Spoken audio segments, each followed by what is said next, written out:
Hello and welcome to the Clash of Clans World Championships 6th live qualifier. 5 clans have already secured their golden ticket to the World Finals, and we're here this weekend to find our 6th. My name is Banks and I'm your desk host, and joining me on the desk we have Woody and Judo Sloth. It's the final countdown! Clash of Clans World Qualifiers only got 1 golden ticket left! Judo, who's gonna take it this weekend? It is going to be phenomenal, Woody. We have so many teams in this weekend's qualifier. Ones that we have seen, newcomers. I cannot wait, Banks. Well, again, we have a stacked lineup for you this weekend. A few first-timers in this year's qualifiers and a few familiar faces. But before we get stuck into all of the action, I'm going to hand you over to Carbon Finn, who's going to take us through this weekend's format.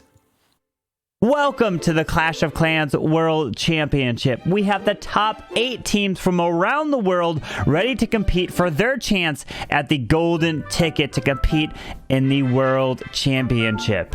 During the first day, we had divided the clans into 2 groups, A and B, 2 from the in-game Clan War League and 2 from the ESL play.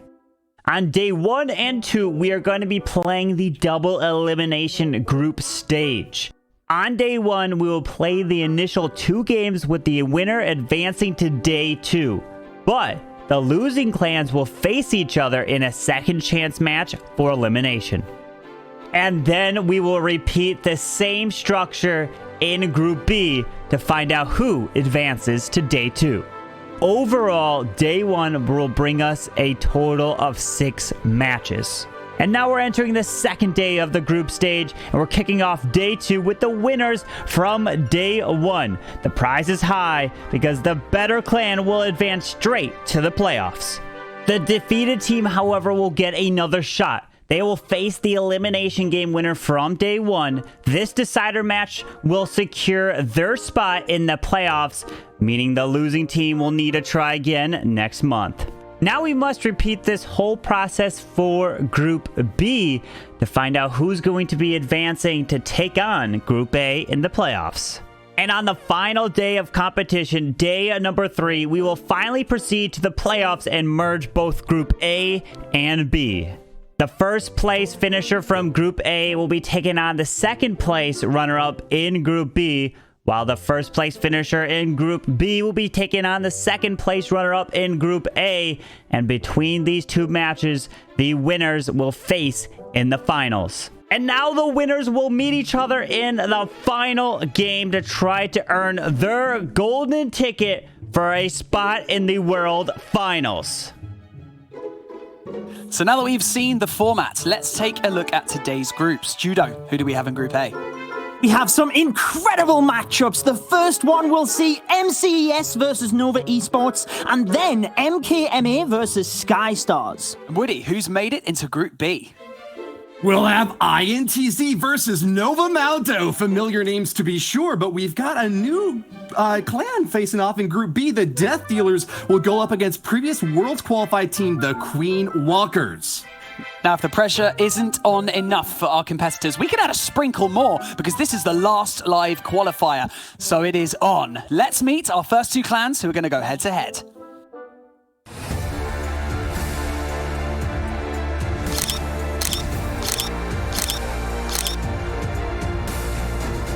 A familiar face from last year's World Championship Finals has arrived. It's Tryhard from MCES. This is your first and last chance to secure a golden ticket. So how's your clan feeling? Ouais, ça a été une année difficile pour nous. On a enfin réussi à se qualifier. Du coup, je suis vraiment confiant. Je sais qu'on a une équipe qui peut aller gagner le ticket pour la grande finale. Donc voilà, on va tout donner, comme d'habitude. Well, I guess you have the advantage going into this, as no one has actually come up against you in a live qualifier yet. So do you feel like you have the upper hand going into this weekend? Des avantages, oui, je pense qu'on a l'expérience d'avoir déjà gagné ce genre de compétition. Du coup, on part avec un avantage sur certaines équipes. Maintenant, on sait qu'il y a du très gros niveau. Il va y avoir des équipes qui, elles aussi, ont déjà gagné ce genre de compétition. Donc, le plus important, ça va être d'être les meilleurs. Well, by making it to this stage in the competition alone, you are regarded as one of the best Clash of Clans players in the world. So how does that feel? Je pense qu'être un des meilleurs joueurs du monde, ça passe avant tout par avoir une équipe avec qui on aime jouer. une équipe en qui on a confiance et qui nous connaît, qui sait à quelle stratégie on peut s'adapter. Et voilà, je pense que jouer avec mes coéquipiers depuis longtemps, ça m'a beaucoup aidé à progresser. Well, speaking of confidence, I want to test your confidence right now by asking you a final question. Who is going to win this weekend? MCES, of course. Yes, that's exactly what I want to hear. Well, best of luck. Thank you so much for joining me in this interview, and we wish you and MCES the best of luck over this weekend. Thank you.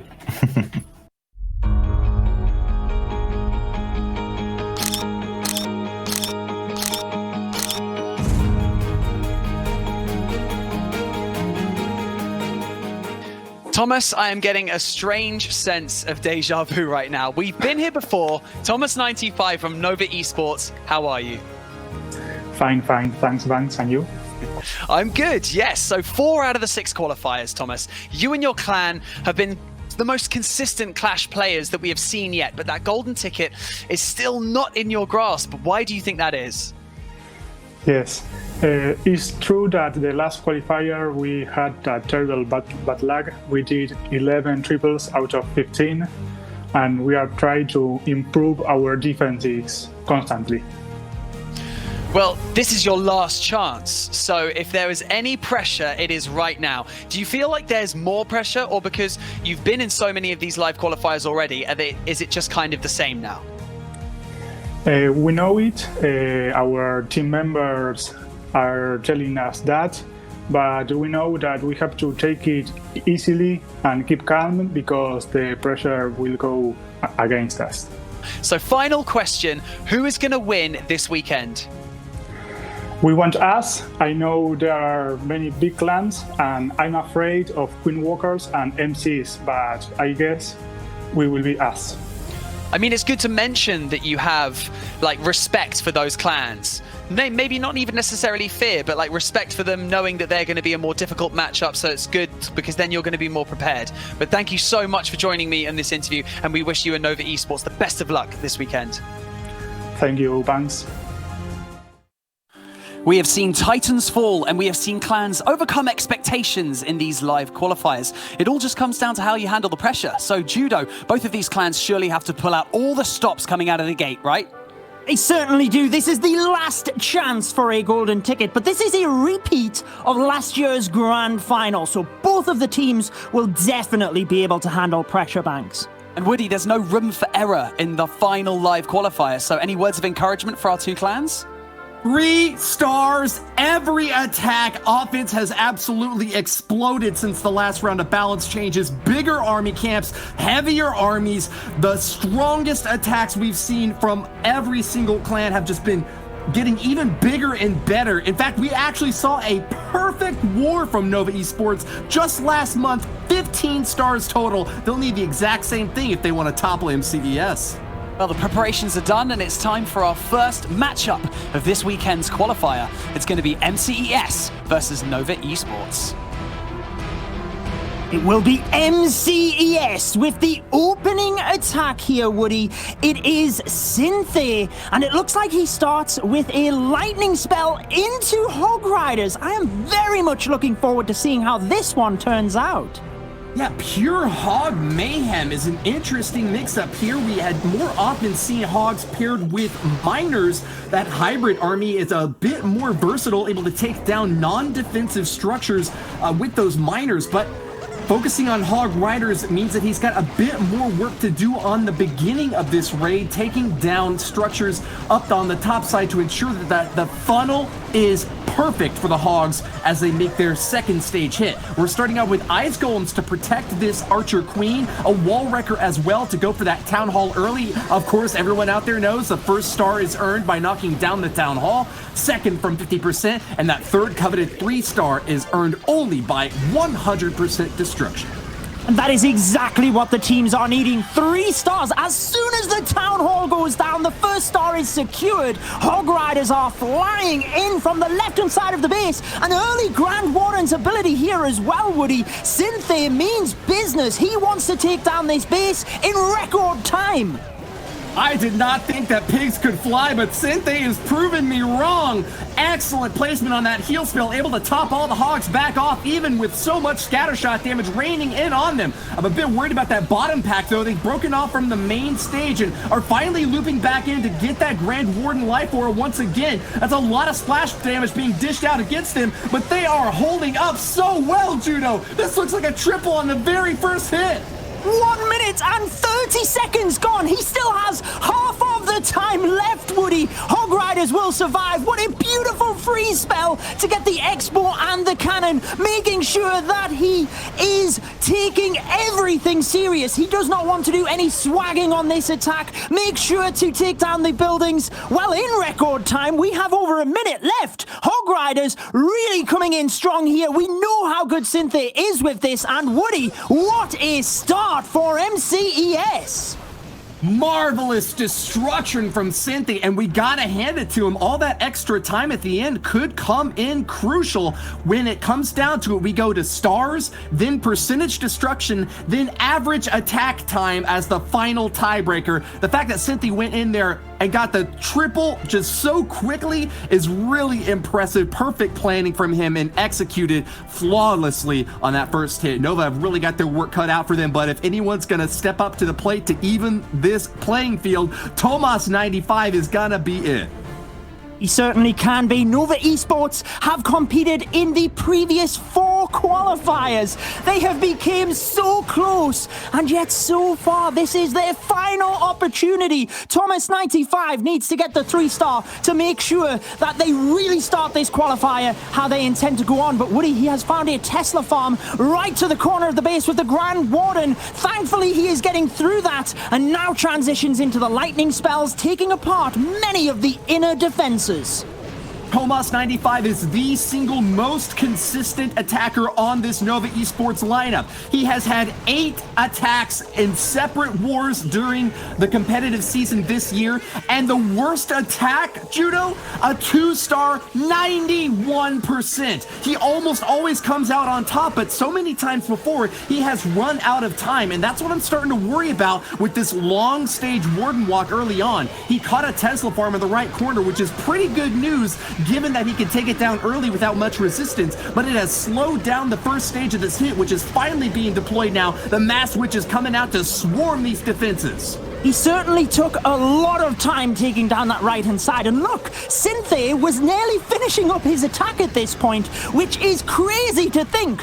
But as long as you get the 3 stars, that is the main thing. Remember, stars are the most important factor. Now, the Grand Warden's ability is used as the Battle Blimp comes through, but there's a tornado trap here, Woody. It might not get to the Town Hall. It is stuck. He is waiting, trying to get there. Oh, and it does get over the wall. Incredible. Just barely makes it, but barely is good enough for Tomas 95. The Battle Blimp has done its duty, and the Town Hall goes crashing down. Massive clump of troops on the exterior of this base have yet to focus on the main targets on the inside. That Eagle Artillery finally taking some damage as the Witches are getting back into the swing of things. But man, so much time has been spent on the early stage of this attack. A minute left and still 40% of the base on the outside. Cleanup is going to be really difficult for Tomas 95 without any jump spells or any way to get over these massive maxed out walls. Well, you called it early on, Woody, with time, and it is ticking down very quickly. He needs perfect timing on the Queen's ability and the Royal Champion's ability. There is the Queen's ability, trying to just speed things up with the archers. Freezes the single target Inferno and the defending Royal Champion. And with the attacking Royal Champion ability going off, it is going to help, but it's not enough to get through the single target Inferno. With 30 seconds left, it could still be very close as the single now goes down, Woody. It's the last line of defense! Tomas 95 leaping over hurdles, knocking down as many buildings as he can, but he's lost the Archer Queen. Witches are swarming the final wave for a massive avalanche of destruction, but these bony boys can't get it done quickly enough. Seconds ticking away as Tomas 95 is once again in that awful spot. A time fail, 2-star, 96%. Yes, a 96% 2-star from Tomas 95. Pretty even off the bat, just time management being the most crucial element of these attacks, especially if you're going to kick off your attack with a Warden Walk, Judo. Absolutely, so much time was used initially and it really came into play. The splash damages at the back end as well really just took out the skeletons super quickly, and it meant that no matter what Thomas did, he just couldn't get the final few percentages down. That 4% means everything, and Nova will be behind an entire star off the first round of attacks. We're exchanging things back to the MCES side of the board as Arium will be our next hitter. He's moving in with that old favorite, the Lava Loon. Triple lava with 3 ice golems as well to block for what we expect to be Sui heroes on the bottom corner. I see 2 air defenses next to that town hall. That is going to be a really juicy target for him to lock onto early. Certainly will be. Now, with the clan castle down, it does mean that his heroes can step directly into the base, do a lot of damage, and he did get a lot of damage onto the enemy queen as well with the lightning spells. Looks like the royal champion, though, is ignoring her. Wow! He needs the royal champion to take down the queen. Oh, but she doesn't! The queen survived, Rudy! Enemy Archer Queen survives, but with just a fraction of hit points, that might be low enough that we could get death damage from balloons or maybe even some lava hounds to pop on her so that the pups could finish her off. And I gotta say, the Royal Champion not knocking out that queen is a big hit, but she did manage to knock down an additional air defense on the right side corner. I don't even know if that was in Arium's planning book at this point, but he's, I think, got a really good start off so far with only 1 single air defense still standing on this base. You would have to agree with both scatter shots down as well and the town hall. Notice the flight path of the lava loon as well. He might hit the sweeper initially, which is in the center, pushing back that lava hound, but he's very quickly going to get behind the air sweeper and then not have to deal with it. The lava loon has a beautiful path around the top, and the queen, though, is getting to work, Woody. She might go down from the lava pups, but she is certainly taking down a couple of them balloons beforehand. There is not a single air defense left in this base, and MCES's Arium is going on a rampage, tearing through the core, knocking down the sweepers and that Eagle artillery like they are nothing. Stone Slaver to back up the last side of this push, and I don't think that Wizard Tower is going to be enough to deny so much damage. Death from above! Arium gets another 3-star. The balloons surrounded the Wizard Tower in style, and as if to rub salt in the wounds, the Stone Slammer really didn't even need to pop the troops out until the very end. MCES, the Vice 2019 World Champions, coming into this qualifier, wanting to get their golden ticket with 2 3-stars to open up, Woody. We asked on Twitter what you thought would happen in this war, and 63% of respondents said MCES would come out on top. It seems that the majority vote is picking up some steam here, as MCES now has 2 back-to-back 3-stars, the perfect way to start this war, and with so much extra time on the end, you gotta wonder, is there anything Nova can do to stop them?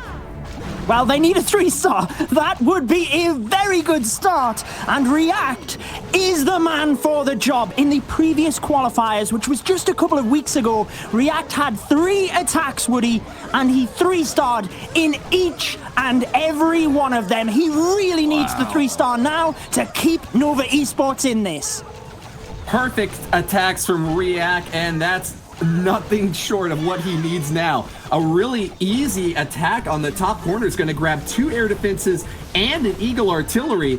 I'm not quite sure why these defenders are clustering up their air defenses so much, but they're making for really easy hero dives to take them out early on. A bit of a bad news for React, though, as this Archer Queen kind of jukes off to the side. Will this Royal Champion be able to finish off Eagle Artillery? That's a crucial target to take down. No! It stands, Judo! Oh, it certainly does, and it activates now as well. React reacts very quickly with a couple of balloons, look, that are going to target directly onto it. Oh! Black Bomb takes it out. Can they get there? A single bit of damage would do it. There's another Black Bomb. Oh! Survives against the odds. Not enough damage. React sends in the backup minion. That last little minion's gonna get it done, just out of range of that Wizard Tower and that what do I say? Scatter Shot. shot. It's able to take down the Eagle Artillery, and that is what React needed. But time is once again running out for Nova Esports. They have finally knocked through those first layer of defenses, but the Lava Hound and Balloon are still waiting in tow to be backed up. We've got 2 Headhunters able to be deployed for React. That could come in really handy to knock down the enemy Archer Queen. But wow, he is having to spend a lot of spells and resources on that left side to finish off that single target Inferno. He gets to it, and you have got to hope he's hurrying up if 3 stars are in his future. He needs to ensure that the Lava Loon gets through this area. The Grand Warden ability does help them through the Town Hall. You've got to give React a lot of credit for keeping his Archer Queen alive in the center of the base. That could be very crucial when it comes down to time. And wait a second, Woody, he still has some spells and some other troops in the pocket as well that he can use. Here comes some more balloons. 45 seconds, and the percentage is going up at a phenomenal rate right now. Healers are barely keeping that Archer Queen alive through so many attacks. She has held up, and that massive damage that she dishes out is exactly what React needs to finish off this base. 92, Wow. 95%. It's ticking up, and there's nothing left to stop him. The cleanup is good, and React finds the 3-star strike for Nova Esports. Just what Nova Esports needed coming out of that attack. Thomas95 frequently says every time I speak to him that React is the best player on Nova Esports team, the best attacker, and that is surely what they relied on during that one. Managing to get in a 3-star and just keeping Nova Esports in the race. Only behind by 1 star though currently, Judo. Absolutely, they needed that 3-star because MCES have really came out into this war exactly how they intend to go on. And now we have Remio, a new addition to MCES. You might remember him competing back in August with Activity, and he is one of the top attackers in the game. Let's see whether he can continue the 3-star streak for MCES, Woody. Oh yes, he is not just well known for his performance on Activity, picking up 3 stars there, but also on his own squad. His teammates give him credit as being the highest 3-star hit rate player on the team. If anyone is going to cement the lead, it's Remio right here and now with another triple Lava Loon push. Seems to really be the favorite setup for this MCES squad to take to the skies. It certainly is, and you have to say the Royal Champion on the left-hand side of the base has cleared out so much percentage and damage. And not only that, it allows the King and Queen directly in towards the Town Hall. This is a beautiful start. The Archer Queen will be able to get the Town Hall easy enough, and time is also very efficient here as well. But I'm very interested about the 3 bat spells, Woody. Great use of that wall wrecker, finally getting a chance to see it take a lot of punishment on the front side. That is what siege machines are meant to do. But you've got a good point there. 3 bat spells able to be deployed on the rear end. We still see several wizard towers up on the back that are going to be hard to take down. No breeze spells to stop them. Remio must have some really complicated, tricky plan to block hits from those as he gets the damage in. Oh wow, he's actually going to deploy the bats onto that scatter shot. Wizard Tower and that Royal Champion are firing away at it, but that is enough damage to take it down. Yes, and even though the bats were taking a lot of damage from the Wizard Tower, it managed to protect the entire pack of balloons. So I think that was a good investment. Would 3 freeze spells maybe have been better? It's difficult to say, but either way, Remio has destroyed the defenses. 50 seconds remaining, and with a lot of troops on the board, it looks like MCES are on for a 3rd 3-star, Woody. This is incredible. Devastating domination even gets the Lava Hound to pop at the very end for easy pop cleanup. So much time to spare. MCES have got a perfect war. The best start that any Clash of Clans World Championship squad could hope for, especially against Nova Esports, the team that has qualified for so many of these events. How many has it been? Like 4 out of the past 5 months they've been in the action, and yet still have not got their golden ticket. Well, they need to make sure that they are on top form because MCES do not look like they are slowing down. You mentioned it earlier, Woody, that Nova Esports got a perfect war in the previous qualifier, and MCES will have known that, and they know that in order to beat a perfect, you need a perfect and efficient timing, and they are right on track for that.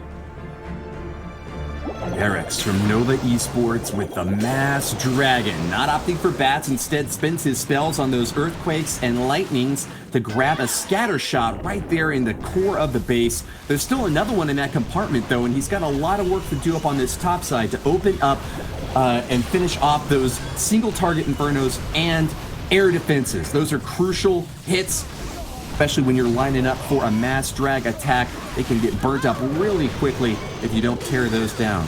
Still have a scatter shot up, and that Ice Golem was not there to block for the Royal Champion early on. Garrix might have had a little bit of a snafu here. Yeah, I was going to pick up on this earlier, Woody, when you did mention that a lot of the bases have air defense to the corners and right at the edge. I was surprised we didn't see some of the attackers try and pick off the air defense and then swoop through the base with the dragons. And just as we say that, Garrix comes in, takes down 2 of the air defense, and I'm not sure if he's going to get the one over by 4 o'clock. There is a wizard. The king steps up. Looks like he will get it. And here we go. The dragons are coming in with only 1 air defense left. Another really crucial exchange there was the Archer Queen taking down the Eagle Artillery. She could have locked onto the gold storage, but great placement from Garrix and a brilliant foresight to know exactly what he would need to get done on that top side. Wow. The rock works wonders, and those dragons are unstoppable. Single tornado trap up on the top side only catches 1 dragon, and that is not enough to slow down this pack of monsters. They are beasting their way through this base with hardly any resistance. Garrix seems on the path for a triple. Woody, there is nearly nothing left in this base. He did such an incredible job around the outside that the dragons have an easy flight path directly through. The one thing I have to say as well, he held on to a couple of dragons, which really came in key to keep them moving through the center. With a minute left, it's all about how long it takes them to get around to the final defenses. But at this rate, MCES need to fail one of their attacks to give Nova Esports an opportunity, but Nova are keeping their foot on the gas. They want to make sure that if MCES do slip up, they are going to take this one. Before this match began, Garrix told us that some call him Octopus, and I think I'm starting to see why. Tentacles spreading out across the entirety of the base and perfect control of these dragons, Banks. Garrix from Nova Esports managing to get home a triple and answer right back against MCES. Isn't it amazing to think that potentially, I'm not saying it's going to happen, but potentially a 96% 2-star could be the downfall in this opening war, Woody? Oh, you'd hate to imagine that, but hey, MCES have had some great base building skills come to bear in this war. Holding off Nova in their very first hit might just be their saving grace. A Worlds qualified squad is going to have nothing short of the best offense and defense that you have seen anywhere, and Kingsman is about ready to show us what it's like to get another hit in there off of 3 stars so far that his squad has put up. He's got that Queen Walk starting up on the top side with some balloons to try to catch a Seeking Airmine. Does manage to get one. Great result there for Kingsman of MCES. Knocks down the multi-target Inferno with minimal damage onto his healers, and with the Rage spell going in, that Queen has got the distance.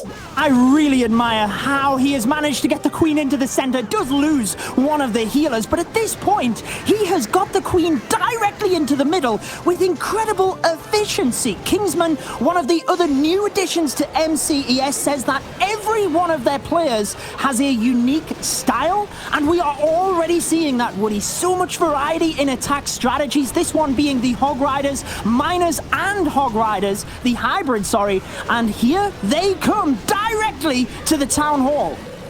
Like a secret agent sneaking into the base, that Archer Queen has made it all the way to the very center, knocking down defenses left and right with support of her healers. She is going in with a terrible fury in her eyes, locks the Eagle Artillery and still has her ability left to use. She'll be able to pop in and finish that off with even additional damage on the rear end, but a giant bomb stops her in her tracks. That is going to be it for her charge. It's all now up to this hybrid army. Hogs and Miners starting to swarm in the left corner as they make their counterclockwise sweep through the base, but they are really getting slowed down, hitting a lot of hurdles on that left side there, Judo. They certainly are. There is a lot of gold storages that have high hit points. The miners are going down quick. He still has a heal spell that he needs to use. But with the Tesla farm, it is going to try and draw the miners away from the scatter shot. Here we go, Woody. They need to get this compartment down if he can keep the 3-star streak. They're stuck on the king. Meanwhile, the scatter shot continues to rain damage. Oh, and there is a ground skeleton trap as well.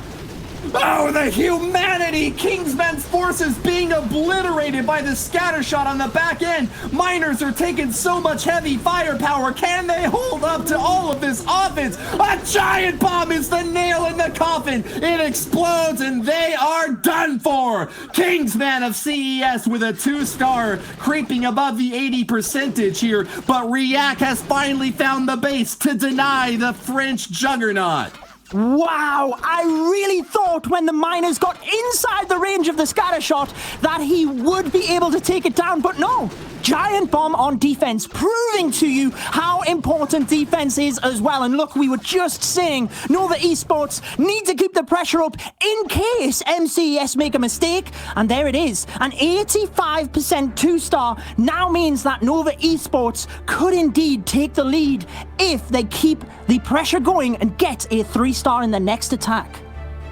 Finally an opening for this Nova squad, but they really have to capitalize hard. We need to see back-to-back 3-stars from them in order to get the dominant lead that they are so desperately seeking for. But a little bit of an opening from MCES could be just stretched wide as Nova have finally found their chance to get the lead. Matthias will be the next attacker for this squad, moving in with 12 dragons. A massive strike from the skies, focusing super hard on those flying beasts rather than committing troops to back up a big hero dive. We've only got one Ice Golem. Expect to see that be used to support this queen wherever she chooses to go in. That Barbarian King might even be able to get one of the air defenses on the outside. I think that left side corner should be an easy target, Judo. Yeah, look, it certainly looks like that, Woody, because the walls are open to try and mess with wall breaker pathing, but it does allow the Barbarian King to walk straight in, and with the ability, he will be able to take down the defending Archer Queen as well. Another base with the air defense pushed to the outside. Matthias trying to take advantage of that, and we seen earlier, React, who got the 3-star, was 3 for 3. In his attacks in the previous qualifier. That is exactly the same for Matthias. He had 3 attacks, 3 3-stars. Let's see if he can do it again now, Woody. Gary forces on defense as Matthias not able to take out that Inferno Tower on the top corner. 3 super minions are going to be there to back up the hold. But can they keep it together? A freeze spell and a poison are going to start chipping away at them, but looks like the aim wasn't perfect from Matthias. Those dragons going to have to finish them off and keep this path going strong. Early Eternal Tome from the Grand Warden is just enough to protect these dragons from the Giga Bomb. It explodes with the pop of the Stone Slammer on the bottom. Another dragon's going to come on out to join the fray, but split up dragons are a dicey strat for Matthias. Yes, they don't have the DPS moving through the base, and I can't help but think that this was not the plan. Woody tries to use a rage and a heal on top of each other to keep the dragons through to the defending Royal Champion and that back end air defense. They are pushing and trying to get there, but they are going down fast as well. Here comes the Royal Champion to try and save the day, but the dragons are going down quick. I'm not sure he's going to get it, Woody.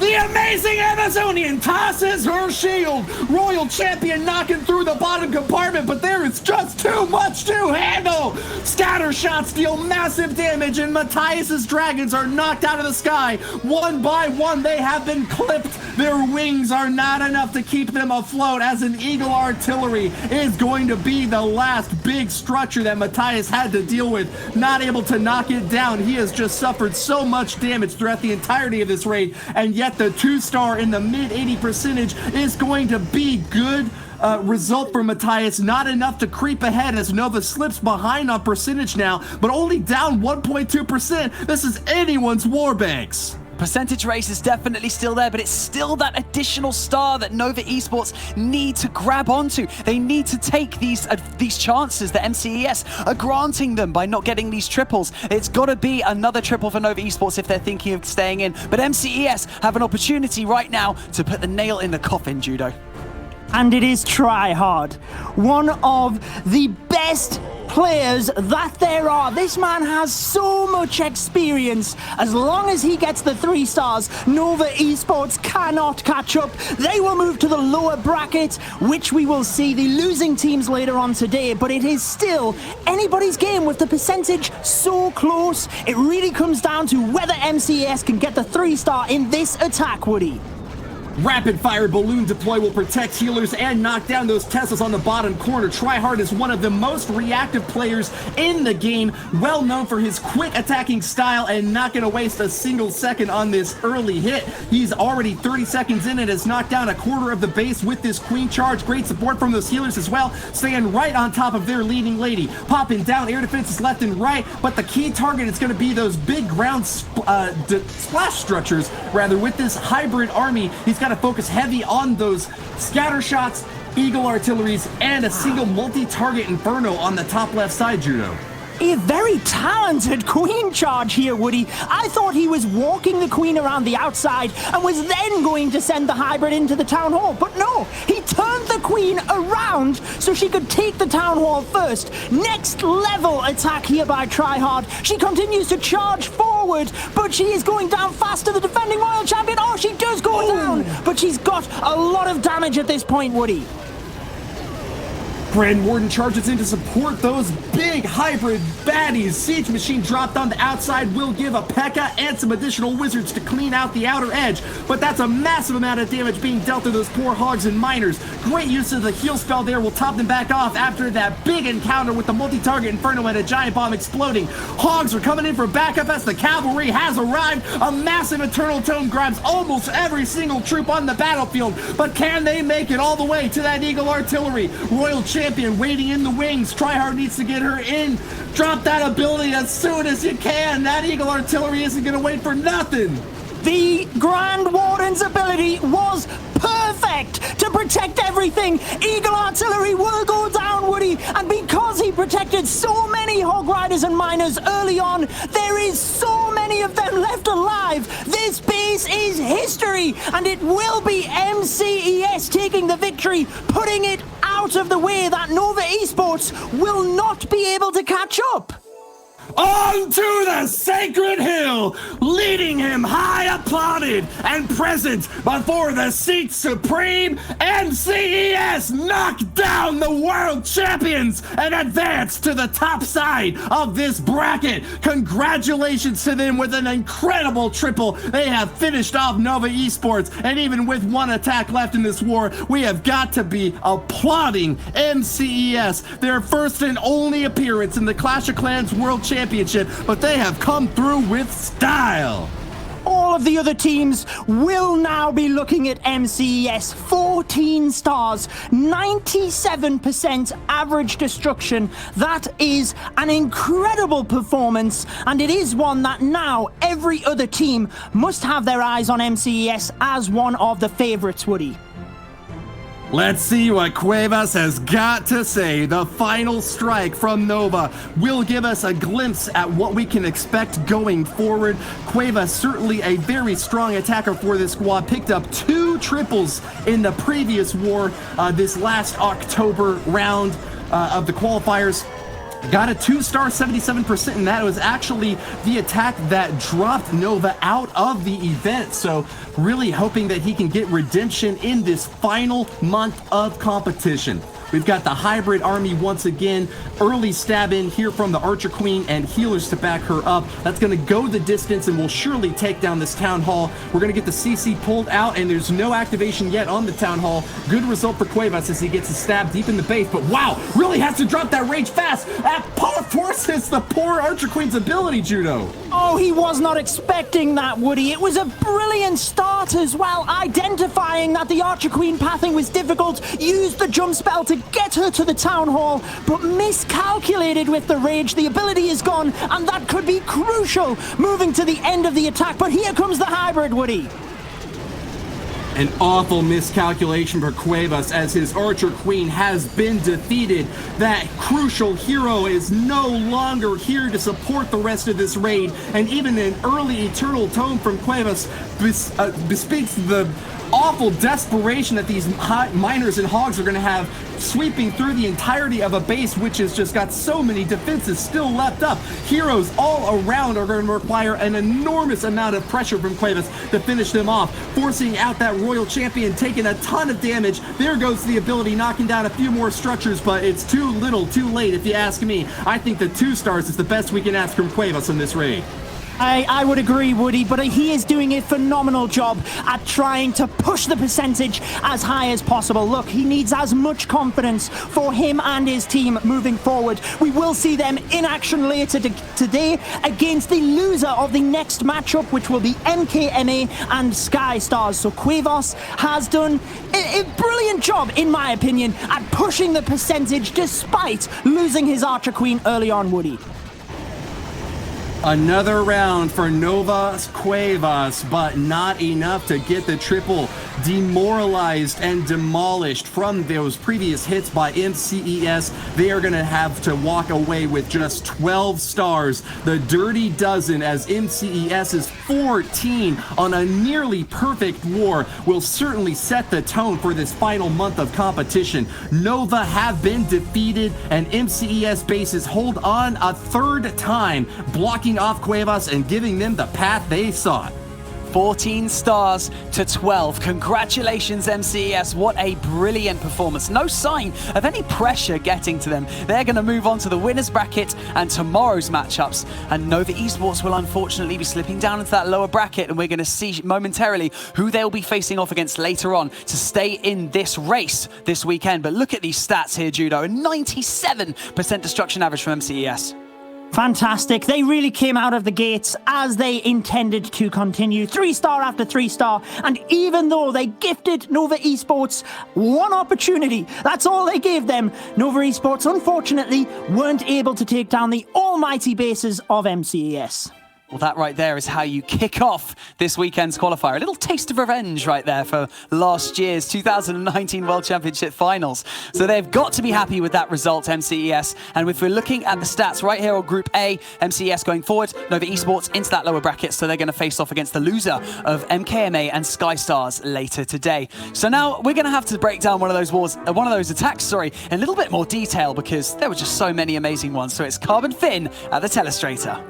Thank you so much, Banks. Yes, we're going to be breaking down the first attacks that came in from MCS, which was Cynthia coming in with 39 hogs, using the lightning right away to help take down this clan castle. It is so quick in these attacks, right in the middle, but then what is he going to be trying to now achieve? Well, he's going to use his queen and the wall wrecker to charge its way into this town hall. He wants to help take that town hall down to help set up the pathing for the hogs. So now the wall wrecker's going in. He's going to have some sneaky goblins in here because he wants to take that town hall down as quickly as possible, because then the queen can help step up and continue and get as many defenses as possible, so the town hall wouldn't damage her too much. So there it goes. Sneaky goblins come out of there. The town hall goes down. It breaks those initial walls. But then now we're going to have to identify, where does he want to start with the hogs? Well, he's coming from this left side. Why is he sending the hogs from this direction? Well, normally you would think to send, well, I want to send it over by the Eagle artillery, which is on the right?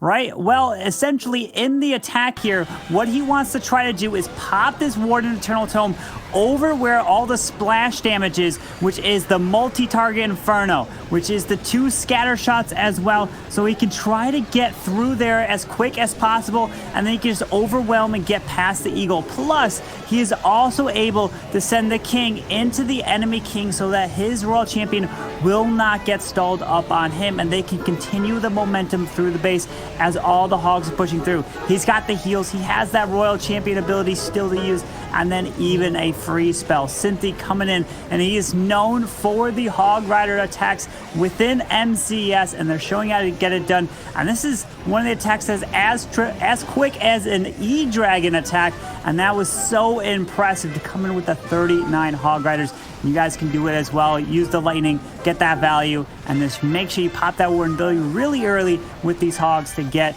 the push through a base just like this and get that 3-star. An incredible war from MCES here. Now we're going to be jumping into the next one, which is MKMA versus Sky Stars.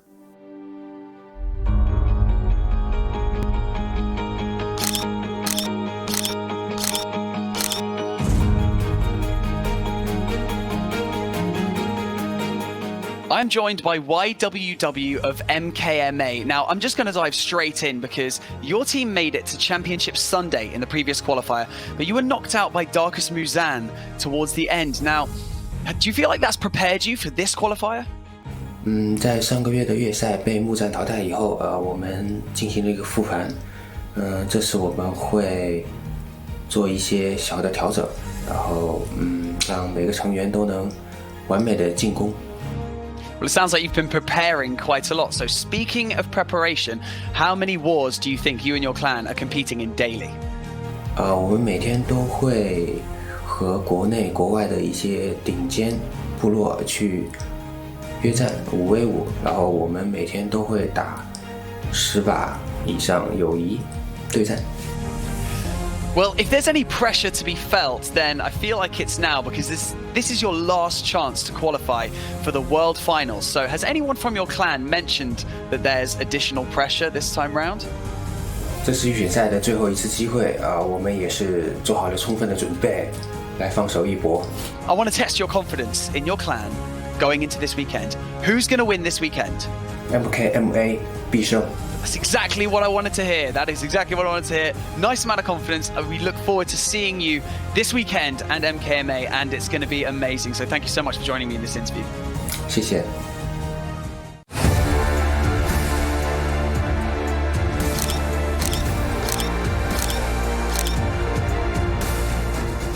I'm joined by Akram of Sky Stars. Now, this is your first live qualifier this year, so how does it feel?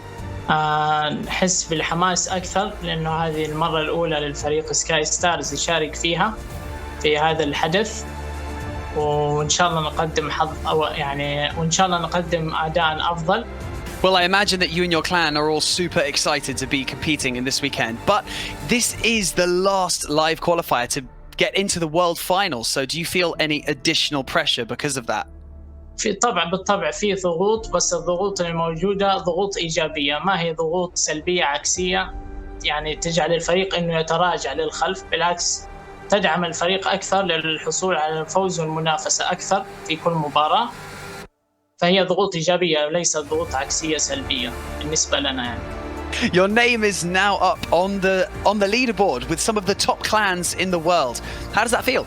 بالطبع شعور جميل تكون بين الكلانات المصنفة عالميا، بالذات في بطولة قوية، بطولة عالمية تجمع العديد من الفرق وعديد من الجنسيات المختلفة من الفرق، والمنافسة فيها شرسة وقوية، فبالطبع هذا الشيء يجعلك فخور بأنك تلعب هذه اللعبة ويعطيك دافع أكبر أنك تستمر في لعب هذه اللعبة وحماس أكبر. Nice, good. Well, keep hoping because we cannot wait to see Sky Stars this weekend in the 6th live qualifier, so best of luck. شكرا لكم. Thank you so much, Carbon, for breaking down that impressive opening war. Now, before we continue, we have 2 additional casters now joining me on the desk. We've got the Queen Jinx herself and the terror of bases. It is Lady B and Bash. Welcome to the desk, guys. So, B, I'm going to start with you. Who do you think is looking particularly dangerous in this war? Oh, that's a tough one because we're talking about Sky Stars, who are the newcomers here. That has some danger in itself. But if we take a look at the fact that MKMA came in so solid last qualifiers and they brought a lot of creativity to the scene, I think I'm going to have to go with that and agree with the Clash of Clans Twitter poll that went out. 73% of the population saying that they were going to get the win today. So they've got to bring it. Okay, and Bash, there's an opportunity for more attack strategies because the update was a while ago now, but I want to see Super Valks. What do you want to see? I want to see Super Valks as well, but we're going to start off with XC coming in with Super Witches. Oh my goodness, he's going to use those 5 lightning spells in the Earthquake to take down that scatter shot and use this Warden to walk out and create a funnel, and then we'll likely see these witches dive in right for that Town Hall and tear through this base, Lady B. Oh, I'm so excited to get to see Super Witches again. We have been seeing this come through with the meta now, with the addition of the extra housing space. It lends for that 5th Witch to come into play, which helps with the time fail issues that we previously saw prior to the update here. But we need to get to see good funneling, good pathing, and defenses coming in head on at those big boys.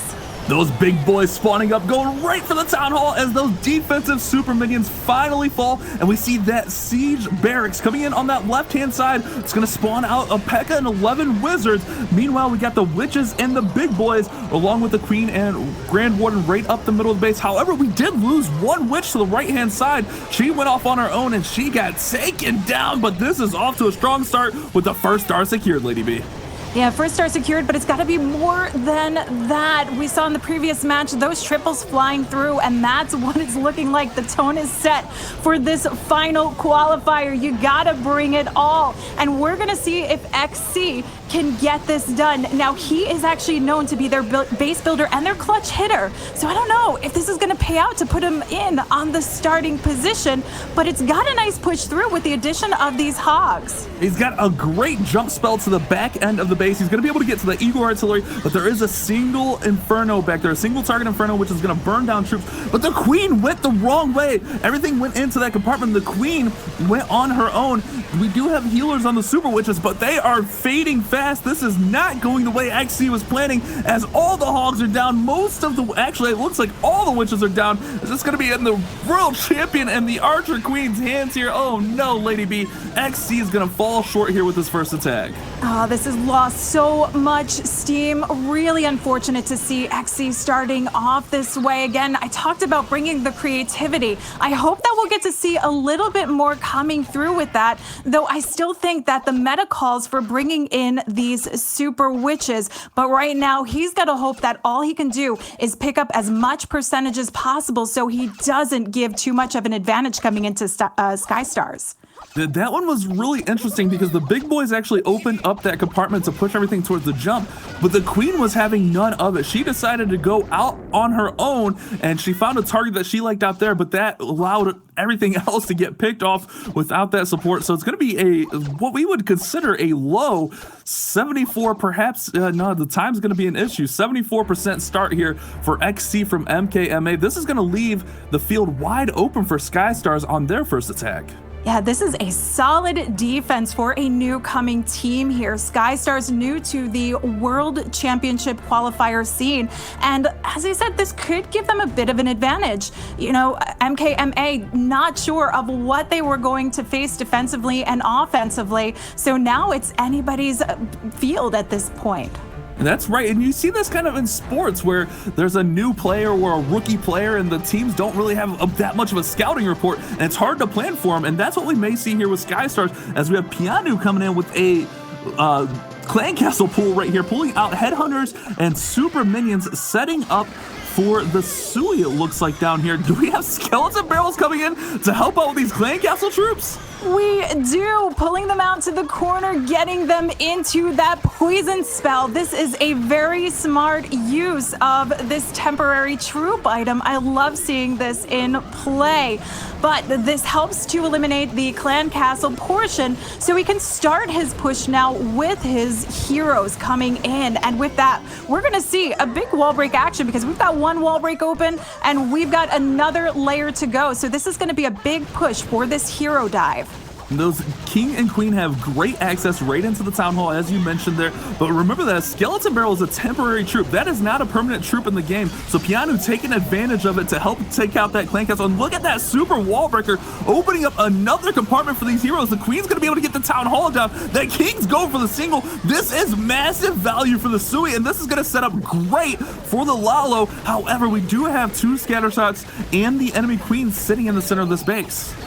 Yeah, we still have that to worry about, but we do have the Headhunter. I see that we have a Skelly spell to come along. And of course, what we see dropping down at the bottom side here is that Stone Slammer. That Stone Slammer is a tank of a beast for your Lalos. We see it coming in play a lot when you want it to take on the damage coming through from the scatter shots, and that is exactly what he does here. But look at this Queen still going strong as his Laloon keeps going through.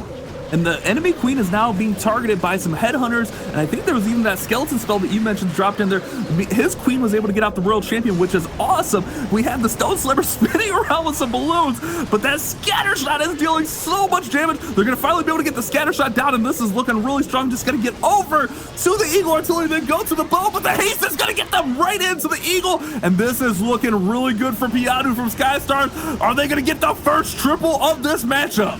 Oh, this is looking phenomenal. Now, while we see some of those loons get knocked out by the splash damage of the Wizard Tower, we still have the Dragon at bay, though he's taken on a lot of heat while trying to take down that storage that protects the defenses. But we still have the Queen alive. She did some great work down, and she's still back through in the core here to try and help turn this around into a 3-star. I don't know if there's gonna be enough time though, Bash. Oh, it's so close. This queen is trying his hardest, but with the Archer Tower targeting her, she's gonna go down. Oh no, the devastation. This is still gonna be a very high attack. Can the Warden get through here? 6 seconds left. Oh my goodness, there's not enough time. This is gonna be a very high percent 2-star, but Skystars is gonna take the lead here, Banks. Yes, a 96% 2-star. Definitely a strong start for Skystars, and definitely not the start that MKMA wanted, opening up with a low percentage 2-star. That's not something you need to bring to the table when you're at this stage of the 6th live qualifier, Bash. That's right, the 6th and final live qualifier. It's all on the line here. One of these teams are going to qualify for the World Championships. All 7 others, they're going home, unfortunately. So you want to start off strong. MKMA is going to look to respond with their next attack. We're going to have Tuho coming in. And you called it, Lady B. This meta kind of is fitted for the Super Witches. We got the Zap in here, the 5 lightning spells in the Earthquake, going to take out that single target Inferno, perhaps to set up this Warden Wall, and then send in the Witches. But one thing you talked about, B, sorry, I'm rambling on, but you talked about the 5 Super Witch space, but we're seeing 4 here from MKMA. Why do you think that is? We are, and you know, we've got the Ice Golem to come into play here, so it looks like he wants to bring a little extra tank factor moving along. So that's a bit of the change that we're getting to see, bringing in some supportive items to move in with it. And you know, he's got a great funnel set up, so I'm interested to see what's coming along with this, because we did talk about creativity coming in from MKMA, and Tuho, who went 3 for 3 in his hits in last qualifiers. I feel like he's got to know exactly what he's coming in with this, and this is where we get to see the Ice Golem adding in the extra tank factor for his king to line up the funnel. And the Queen is now on the Town Hall working through here. Tuho is a Legends League pusher. He's actually finished #1 twice in the Legends League tournament, which is a really huge achievement and a really strong attacker here for MKMA. But we got these Witches and Big Boys starting to walk on the outside of the base. We need to get them back in the middle as the Queen is on an island by herself here. Yeah, this is never what you want to see, though I can say I have seen plenty of witch attacks recover while they work along the outside of the base, because it is such a tanky strategy. But we see the Queen die out, and that is not what you want along here. We've got a wasted jump in the core, and this is going to be a tough go now for Tuho. I don't know that this is going to be enough to get that recovery with the Eagle still up and with the scatter shot on the back end. I agree. It's going to be a tough run for him, but don't count him out quite yet here, guys. He's working through here. The one nice thing is that Queen, before she went down, was able to get out that core scatter shot, but everything is just getting stalled in the center of this base. Those hogs getting taken down. Everything's trying to push through. Those Big Boys breaking through that wall. Now they're going for the spin cycle through the tornado trap. But there are so many key defenses. And finally, I was just going to ask, where's the Royal Champion? Here she comes on the left-hand side, going to add some support, try to take down that scatter shot, and that might be what he needs, but time is ticking. 35 seconds remaining, Lady B. Yeah, time is always the factor that you worry about with super witch attacks, and this is part of the problem because we saw the walk around, but the Royal Champion coming in was really that last-ditch effort to try and turn the tides here. It is getting close. We are going to see some high percentage, but at this point, MKMA need to come through with more than just percentage, but it is coming in, at a beautiful point. Oh, that single target Inferno was so devastating. Took down the Warden, which added a little bit more range, and the time fail for Tuho. Surely he had enough gas left in the tank with 3 Super Witches up, but the 96% 2-star is going to be all that he can get. And Skystars, if they can put a triple on the board here, they're going to be in a commanding leading spot going into the third attacks of this round. Yeah, they've got to be pretty happy about where they're sitting at this point, coming in fresh and knowing that they're taking on a team that really proved themselves in the last qualifiers here. So we've got Matthias bringing us in with some Zap, Quake, Lalo, and again, we get to see the addition of this temporary troop, the Skelly Barrel. The Skeleton Barrel. If you guys are unfamiliar with the Skeleton Barrel, what it's going to do is it's going to fly over similar to like a balloon, but it's actually going to drop down and spawn out 15 skeletons, and they're going to be able to take out and help with funneling. I love using these guys for funnels. He used the 5 lightnings and 3 earthquakes to take down the clan castle and get some damage on those surrounding buildings, and now we have that royal champion doing her best. She gets the Eagle Artillery down. We have the king working in here, the queen working on the bottom side, and he is setting up a very nice straight through path here for the Lalo with that Stone Slammer coming in on that bottom side here, Lady B. This is a strong start for Matthias. Yeah, this is a solid opener. We still have the Queen ability intact. The Stone Slammer taking the lead as he surrounds the Town Hall and the rest of the base with the loons to path through, though he is hanging on to a few more loons for some of the outlying defenses to keep the push going along, particularly because he has his Stone Slammer set inside this base. But we'll see some of that impact coming in as it opens up with the Dragon working through to take out the enemy Queen. And notice there are headhunters in there taking down the queen. There are 3 headhunters that were caught in that Warden's ability, which allowed that enemy queen to go down even faster. We're going to haste these balloons through, get them moving. But with that scatter shot, oh my goodness, the scatter shot is so important to get to, and it is dealing so much damage, and there's nothing that is going to get it, and everything's going to pad around. Oh no, Lady B. Matthias is looking at a 2-star with that scatter shot, just raining in shots on these packs of balloons. They need to get there as soon as possible. Yeah, they need to get into that safe zone. That's where you wanted to see the impact of the scatter shot coming in, opening up, lending the Dragon to take on the heat, take on the fire, and that did not work out for Matthias. So it does leave a bit of an opening again now for MKMA, though we will see Percent picking up with 58 seconds left on the clock here, and some pups and minions working along that outer edge with no air targeting defenses to stop them. This is going to be anyone's war. Both of these clans putting up 2-stars. I believe Skystars should have a slight advantage on percentage, but all it takes is 1 3-star. Remember, stars are always the first qualifier when determining the winner of a match. Then it comes down to percentage points. Then, if there is a star and percent tie, it comes down to the time factor. So this one is up for grabs, as all it takes is 1 3-star. Matthias working closer and closer to that 90% mark. This one actually turned out pretty nicely, as those pups and minions were able to clean out some of those outside buildings. And we're going to have pups and minions just going strong and finishing up here, getting it over 90%. I can't believe how far this one got, Lady B. Yeah, it's the fact that he had no air targeting structures around that edge. We won't see anymore, but hitting that 90% keeps them in the driver's seat at this point, and that is exactly what Skystars was hoping to see in their first match, Banks. Yes, well, 90% 2-star is definitely another strong attack from Skystars. They did have an opportunity there, though, to really pile the pressure onto MKMA to the back end of this war, because if they put a triple on the board, it would have been really, really tough times for them. But MKMA, they're going to need to do something special now. A 74% 2-star is just not quite going to cut it at this level and at this stage of the competition. So Bash, they're going to need to pull something out of the bag now. They pretty much need to put up a 3-star. Let's be honest. They're down 8 percentage points, and we're going to have KLY coming in here with another Lalo attack. We're seeing tons of Super Witches and tons of Lalo from these 2 clans. This is the first Lalo for MKMA, and it looks like he's going to try to weasel these heroes right into that Town Hall compartment and get a lot of value. Here comes that Ice Golem for support, and this one's looking like exactly what he was hoping to start with, Lady B.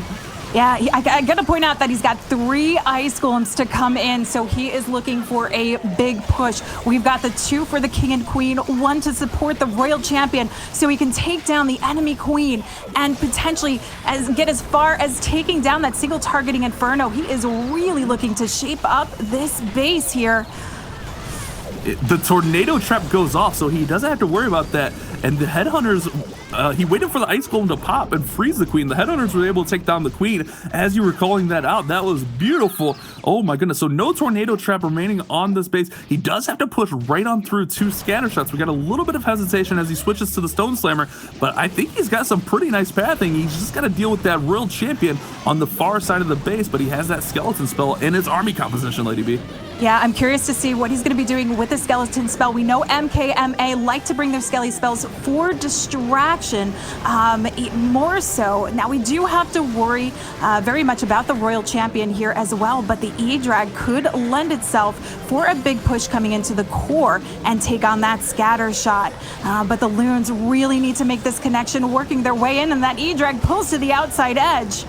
One thing I didn't even notice, he didn't deal with the clan castle troops. There are headhunters out chasing his troops around. Luckily, they're just chasing cleanup, but they took down the Grand Warden, and that is going to hurt this one, pushing to the middle of the base. I didn't even see that. We had an Inferno Baby Dragon come out of the clan castle. Now we got headhunters doing work, and this one is falling fast. KLY from MKMA, not going to get the job done, not going to get the 3-star. Those headhunters just crushed this whole attack single-handedly here, B.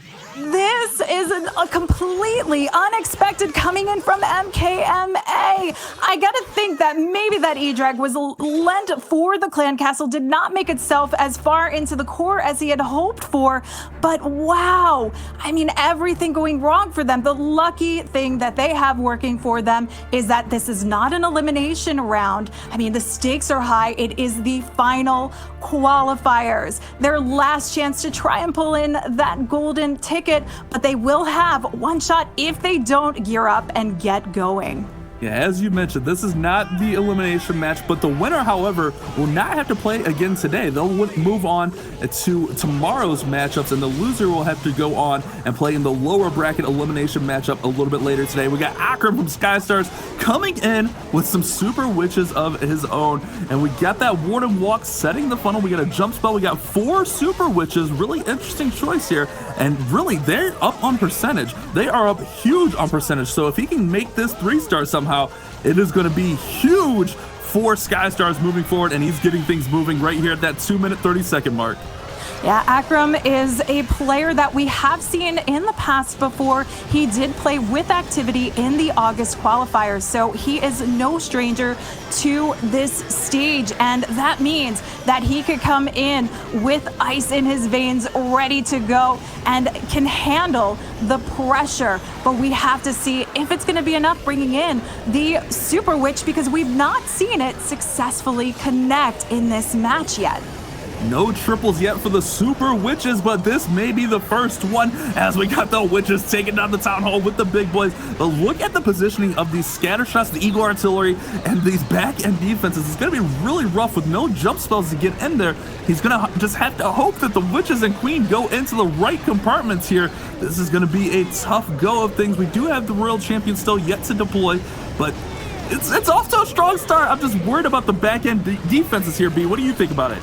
I think that it's a perfect position for these big boys should they take the lead, because they can stand in that direct line of fire, but we need the Witches behind, not taking on that impact head on. And it's a tough go here with the Eagle raining down. I think that's the biggest component, is that they did not get the jump in place. They did not get anyone spreading across into it. So it's really up to the Royal Champion, the Freeze, to try and get that Eagle down for the count and see if there's enough cleanup here, but the time factor is ticking.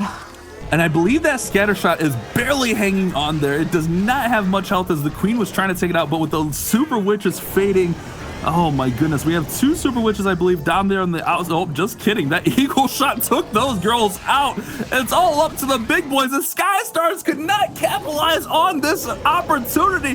They could have really put this war away with a 3-star or even a really massive 2-star, but a 3-star would have maybe put this one way too far out of reach for MKMA. However, this one is still anyone's ballgame as those big boys are getting taken out here. The Eagle shot's gonna come in, try to take them down. Oh my goodness, 11 seconds, 80% here for Akram, and just not quite what they were looking for. Skystars, man, they are so close. And there we go. We get that 80% 2-star Banks, and this one is actually pretty close. It is very close, 80% 2-star on the board, and you know what, we're yet to see a triple so far, but it's keeping things interesting. We're matched on stars, the difference in percentage is about 5%, Lady B, so how do you see this one going? I want to see just a huge turnaround for one of these teams. This is their shot. They've got to bring it. Final qualifiers, last chance. If you're not going to do it now, how are you going to do it later on? We've got YWW with that shot to try and pull in a big turnaround for his team and claim a lead if possible, as long as they hold a defense. And I like that he's bringing in the Flybrid. It's the big guns here, Bash. That's right, we got the dragons, we got balloons, and most importantly, we got the super minions in behind. This attack was super popular last month, as those super minions are a newer troop into the game, and we're gonna have those dragons and everything just really pretty much fly right at the town hall, and we'll see the heroes come in as support to try to push everything in and help out with some of those defenses, and the rage spell going down. This is off to a great start for YWW. Oh, and this is the creativity I was talking about. We get to see the Skelly spells that are going to come in for the distraction. This is exactly what I expected to see coming through from MKMA today. But the question is it going to be enough to connect the triple and enough to give them what they need? We've got the bat spells coming down in that safe zone. The Skelly's distracting the single, targeting Inferno and distracting the air defense and wizard tower. This is looking like he stands a chance with the Queen and Royal Champion ability still saved. Great call there, Lady B. The bats take down the scatter trap. The skeletons help take down the single turn Inferno. And YWW is looking to get his team on the board with their first 3-star. Surely with the Queen's ability, the Royal Champion's ability still in hand, this is going to 3-star. And this is exactly what MKMA needed on this 4th attack. They had to put the pressure on. They had to make a move. And YWW came in clutch with that Flybrid Dragon Super Minion attack. What a beautifully executed attack, using those Skelly spells and bats as well to take out those key defenses. Man, that was a fun one to watch, Lady B. Oh, that was what I wanted to see. YWW must have been listening, said, okay, we are going to bring it. Here comes the creativity. Here comes those Skelly spells that you wanted to see for distraction. And I got to say, that's what they needed. They need to bring the creativity if they want to continue moving forward, because that's why they succeeded so well in the last qualifiers, Bash. That's right. Get out of your comfort zone, bring some fun, and get those triples. We're going to have Sky Stars coming in with their next attack, which is looking like a hybrid, but we have light hogs here. Only 8 hog riders. We're going to use the lightning spells and earthquakes to take down pretty much that whole compartment with the multi-target Inferno and set up nicely for the Queen Walk. That's also going to help push the Queen to the left-hand side towards that town hall and the clan castle. So a great start here for Sky Stars, but they have to get a triple on the board right here, Lady B. Yeah, I like this use of the Yeti and the Wizard combination to help open up the pathing for the Queen. This is to ensure that she gets the push directly into the Town Hall chamber here. We'll have an additional wall break just to push her a little bit deeper through and shape up this base. Hybrids really are reliant on some narrowed out pathing so you get the most value out of your spells, particularly when you're bringing the Zapquake combination, because you're limited to what you have left. He's only got 1 heal, so he's got to make the most of it. That's a very good call there. Using the Zapquake eats up some of those rages you may use for a Queen charge, but he disperses the Clan Castle. He's going to bring in a great use here. That Headhunter is going to slow down the King and also deal 4 times damage to the King, which is allow that Queen to take him down without having to use a rage spell. That was a very great read here from Shadow, and we have the funnel on the top side being established with the King and the Siege Barracks. The Queen's going to have no problem getting rid of the Town Hall, and this is awesome. This is a great start. The funnel is set. He's just got to push everything right through the middle of the base now. Oh, phenomenal start to that. And I got to point out that he dropped a giant to tank for the Siege Barracks before dropping down the King. Saves the King a little bit, saves the Siege Barracks, allows the giant to do the tanking, and it gives it that much more of a push coming through. Now the Queen is struggling here to try and get a little bit deeper into the center of this base, and the hogs spread out, but the freezes isn't enough to connect here. That scatter shot dealt some massive damage to the miners, and they are going down quickly to the wizard towers. The queen's still up. The royal champion still got her ability. Can Shadow get through the back end of this base? There's no more infernos, no more scatter shots, but there's a ton of splash damage. We got wizard towers, we got bomb towers, but that queen is back up to full health. Lady B, this is gonna be such a close finish. Close finish, 48 seconds left to go, but we've got the loons to come in, keep the movement along the outer edge on those outlying defenses. The queen's really gonna have to come in strong here, but the royal champion seeking ability will as well, diving across the board, taking on those last defenses. Bash, we've got Shadow giving it his all. They listened to the call, coming through to pick up the 3-star and keep themselves on top here. That's exactly what they needed, the 3-star response from Sky Stars, and they are up massive after 4 attacks, Banks. I could just imagine the MKMA players talking amongst each other like, we just need to get a triple on the board. Let's just get a triple on and it'll put us in good stead. And then Sky Stars just answer right back with their own triple, putting them right back in the race. All that separates them right now is Sky Stars are in the advantage by a few percent, Lady B. So it's all down to these last 2 attacks. They just want to keep me on the edge of my seat. I mean, I'm barely on my chair right now, waiting to see how this is going to turn out. So Manta, one more shot, 3-star to try and give them what they need to work through, but it could all be undone by Sky Stars. We'll just have to see as he rocks in with the Queen Charge Hybrid again, seeing its success there. Using the Yeti Blimp right there to take out that single, but also pull out the Clan Castle, and notice that those super minions, remember, they get 5 shots at a longer distance, so they're going to target all these other troops, and they're going to have to get in closer, and that queen will be able to disperse them. Actually, this baby dragon's going to get some damage on him, and the queen's going to have great pathing. If he can cut her off and push her into the town hall, this is going to be exactly what he wanted. MKMA down on percent. They have to 3-star here to put the pressure on Sky Stars.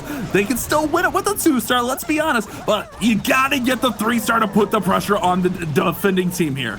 Yeah, this was a solid opener. Queen getting access to the Town Hall chamber, but the jump is going to connect her deeper through taking on the scatter shot. The enemy queen potentially taking on as much as both scatter shots, though we do want to see her take on the eagles. So the hybrid has enough time to work its way through and turn around and connect with her towards that tail end of this base here.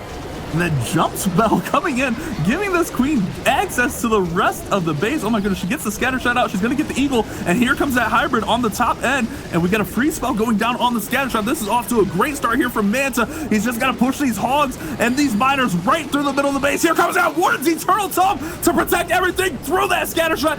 This is exactly what they needed. This is the start to this attack. It is looking so good, Lady B. Oh, those healers got picked off, but this queen has done phenomenal work for it. Great pathing, lined up, shaped up for the hybrid to move along. We still have the royal champion ability. We've got a freeze, and my goodness, I don't think we need much of that because this queen has hung on to the very end. He does shoot off the Seeking Shield, says, let's get it done. Let's go. Let's try and pull in this 3-star, but he's not dropped this freeze quite yet. Last-ditch effort with that wall breaker does deal some damage to the Tesla, so the royal champion can help knock it out for the finish. This is what they wanted. This is the 3-star they needed to keep themselves alive. It's all going to come down to Sky Stars. Triple or move down through that lower bracket. What a nice attack from Manta there. Recognizing the value he could get with that queen charge, using the spells to push her even further, and that queen got massive values, and there it is. Bing, bang, boom. 3 stars on the board for MKMA.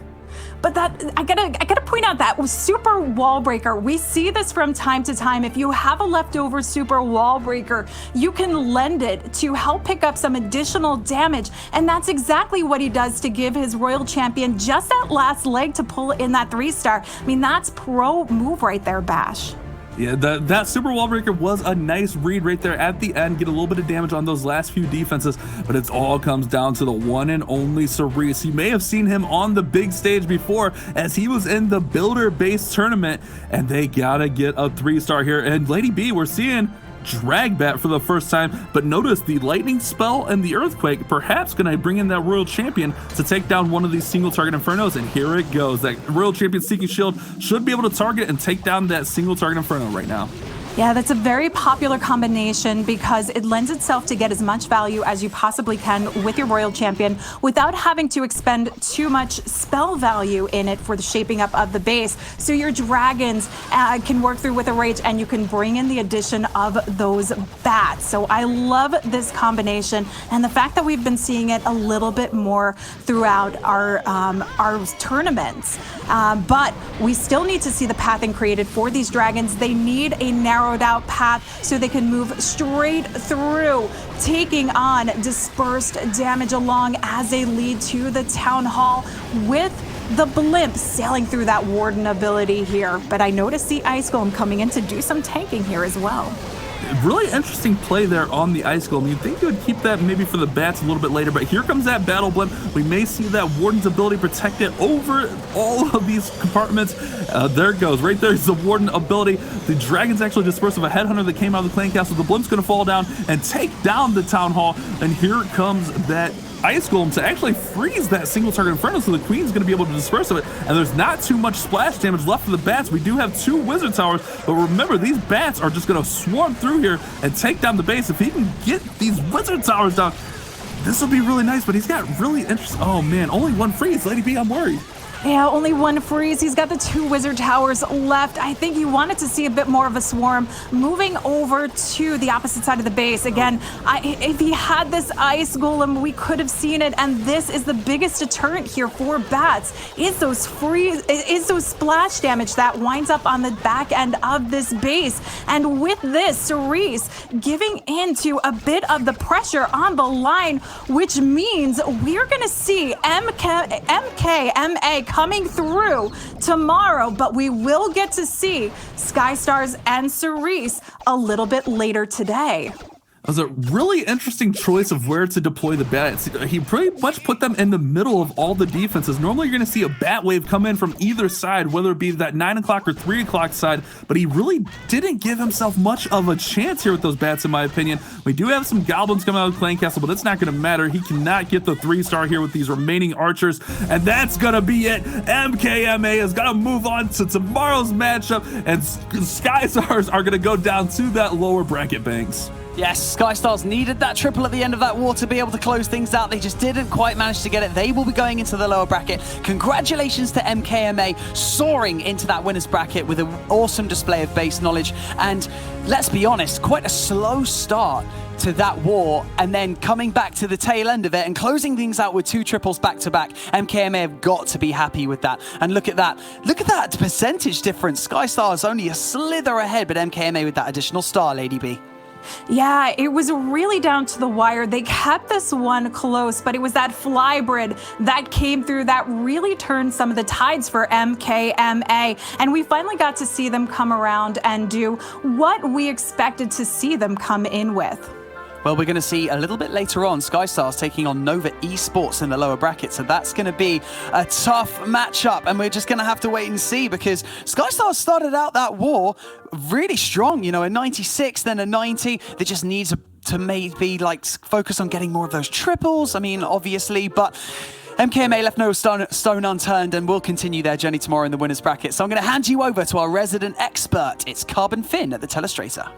Thank you so much, Banks. Yeah, we're going to be breaking down that flybird attack that Lady B did actually say was the attack that turned around this war, coming in from YWW. Uses the lightning spells to take out the sweeper right in near the town hall, so we can help send those dragons towards it, so he makes sure that dragons did not get pushed back. But the biggest thing you need to see what MKMA comes in with their flybird is the use of 2 bats and 2 skeletons to be used on the backside as distraction purposes, so these dragons can push their way through. It's a pretty straightforward with just sending the dragons and the super minions straight into the base. The dragons are going to push their way through while the stone slammers coming towards the scatter shot, and then what you have to additionally do is continue to set that funnel. So that is why he's using his heroes over on the right side toward that Eagle artillery. He wants to grab that Eagle to force these dragons towards the Town Hall, pops the Warden Eternal Tome over it, and now how does he get his back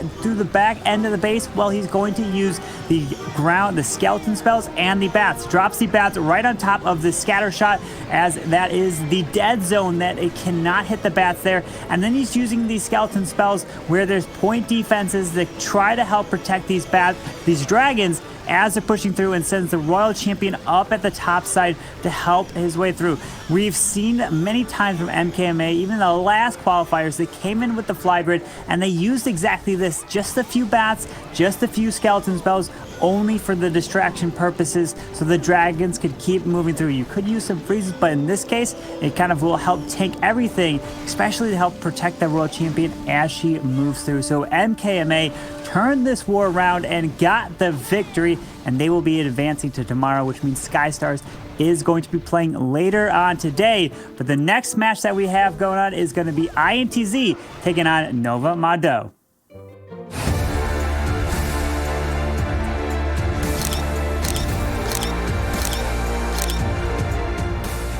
Marinel from the powerhouse clan INTZ is now joining me. Now, you were in the previous qualifier, but you unfortunately didn't make it out of the group stages. So what element of the game have you been focusing on the most?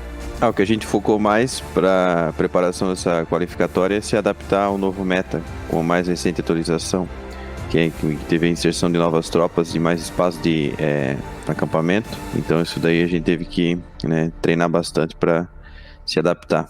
Well, INTZ is regarded as one of the top clans in the world, but how does it feel to also be regarded as one of the best players in the world? Ser considerado um dos melhores por um lado é bom, mas por outro lado também, acaba tendo uma pressão um pouco maior. Então a gente sempre tem que estar bem preparado para tentar estar desempenhando no seu máximo. Eu fico feliz, E algumas pessoas me consideram dessa forma, mas eu não me preocupo tanto com relação a isso. Eu só pretendo fazer o meu jogo e dar o meu melhor. Well, I feel like if anyone can handle the pressure of the main stage, it's you. So I'm going to ask you one more question just to test your confidence going into this qualifier. Who is going to win this weekend? Eu espero que nessa última qualificatória nós sejamos campeões. Well, I feel like you are quietly confident going into this weekend, so it's going to be an interesting qualifier. But best of luck to you and INTZ, and we look forward to seeing you. Thank you.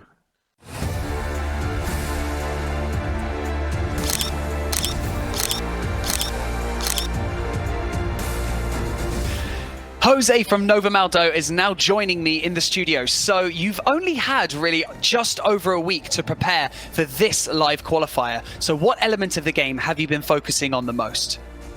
We've been focusing a lot in quick planning on the attacks and also getting the basic ready for this weekend. So this is your second qualifier in a row. So you're obviously doing something right. Now, how many wars are you typically playing each day with your clan?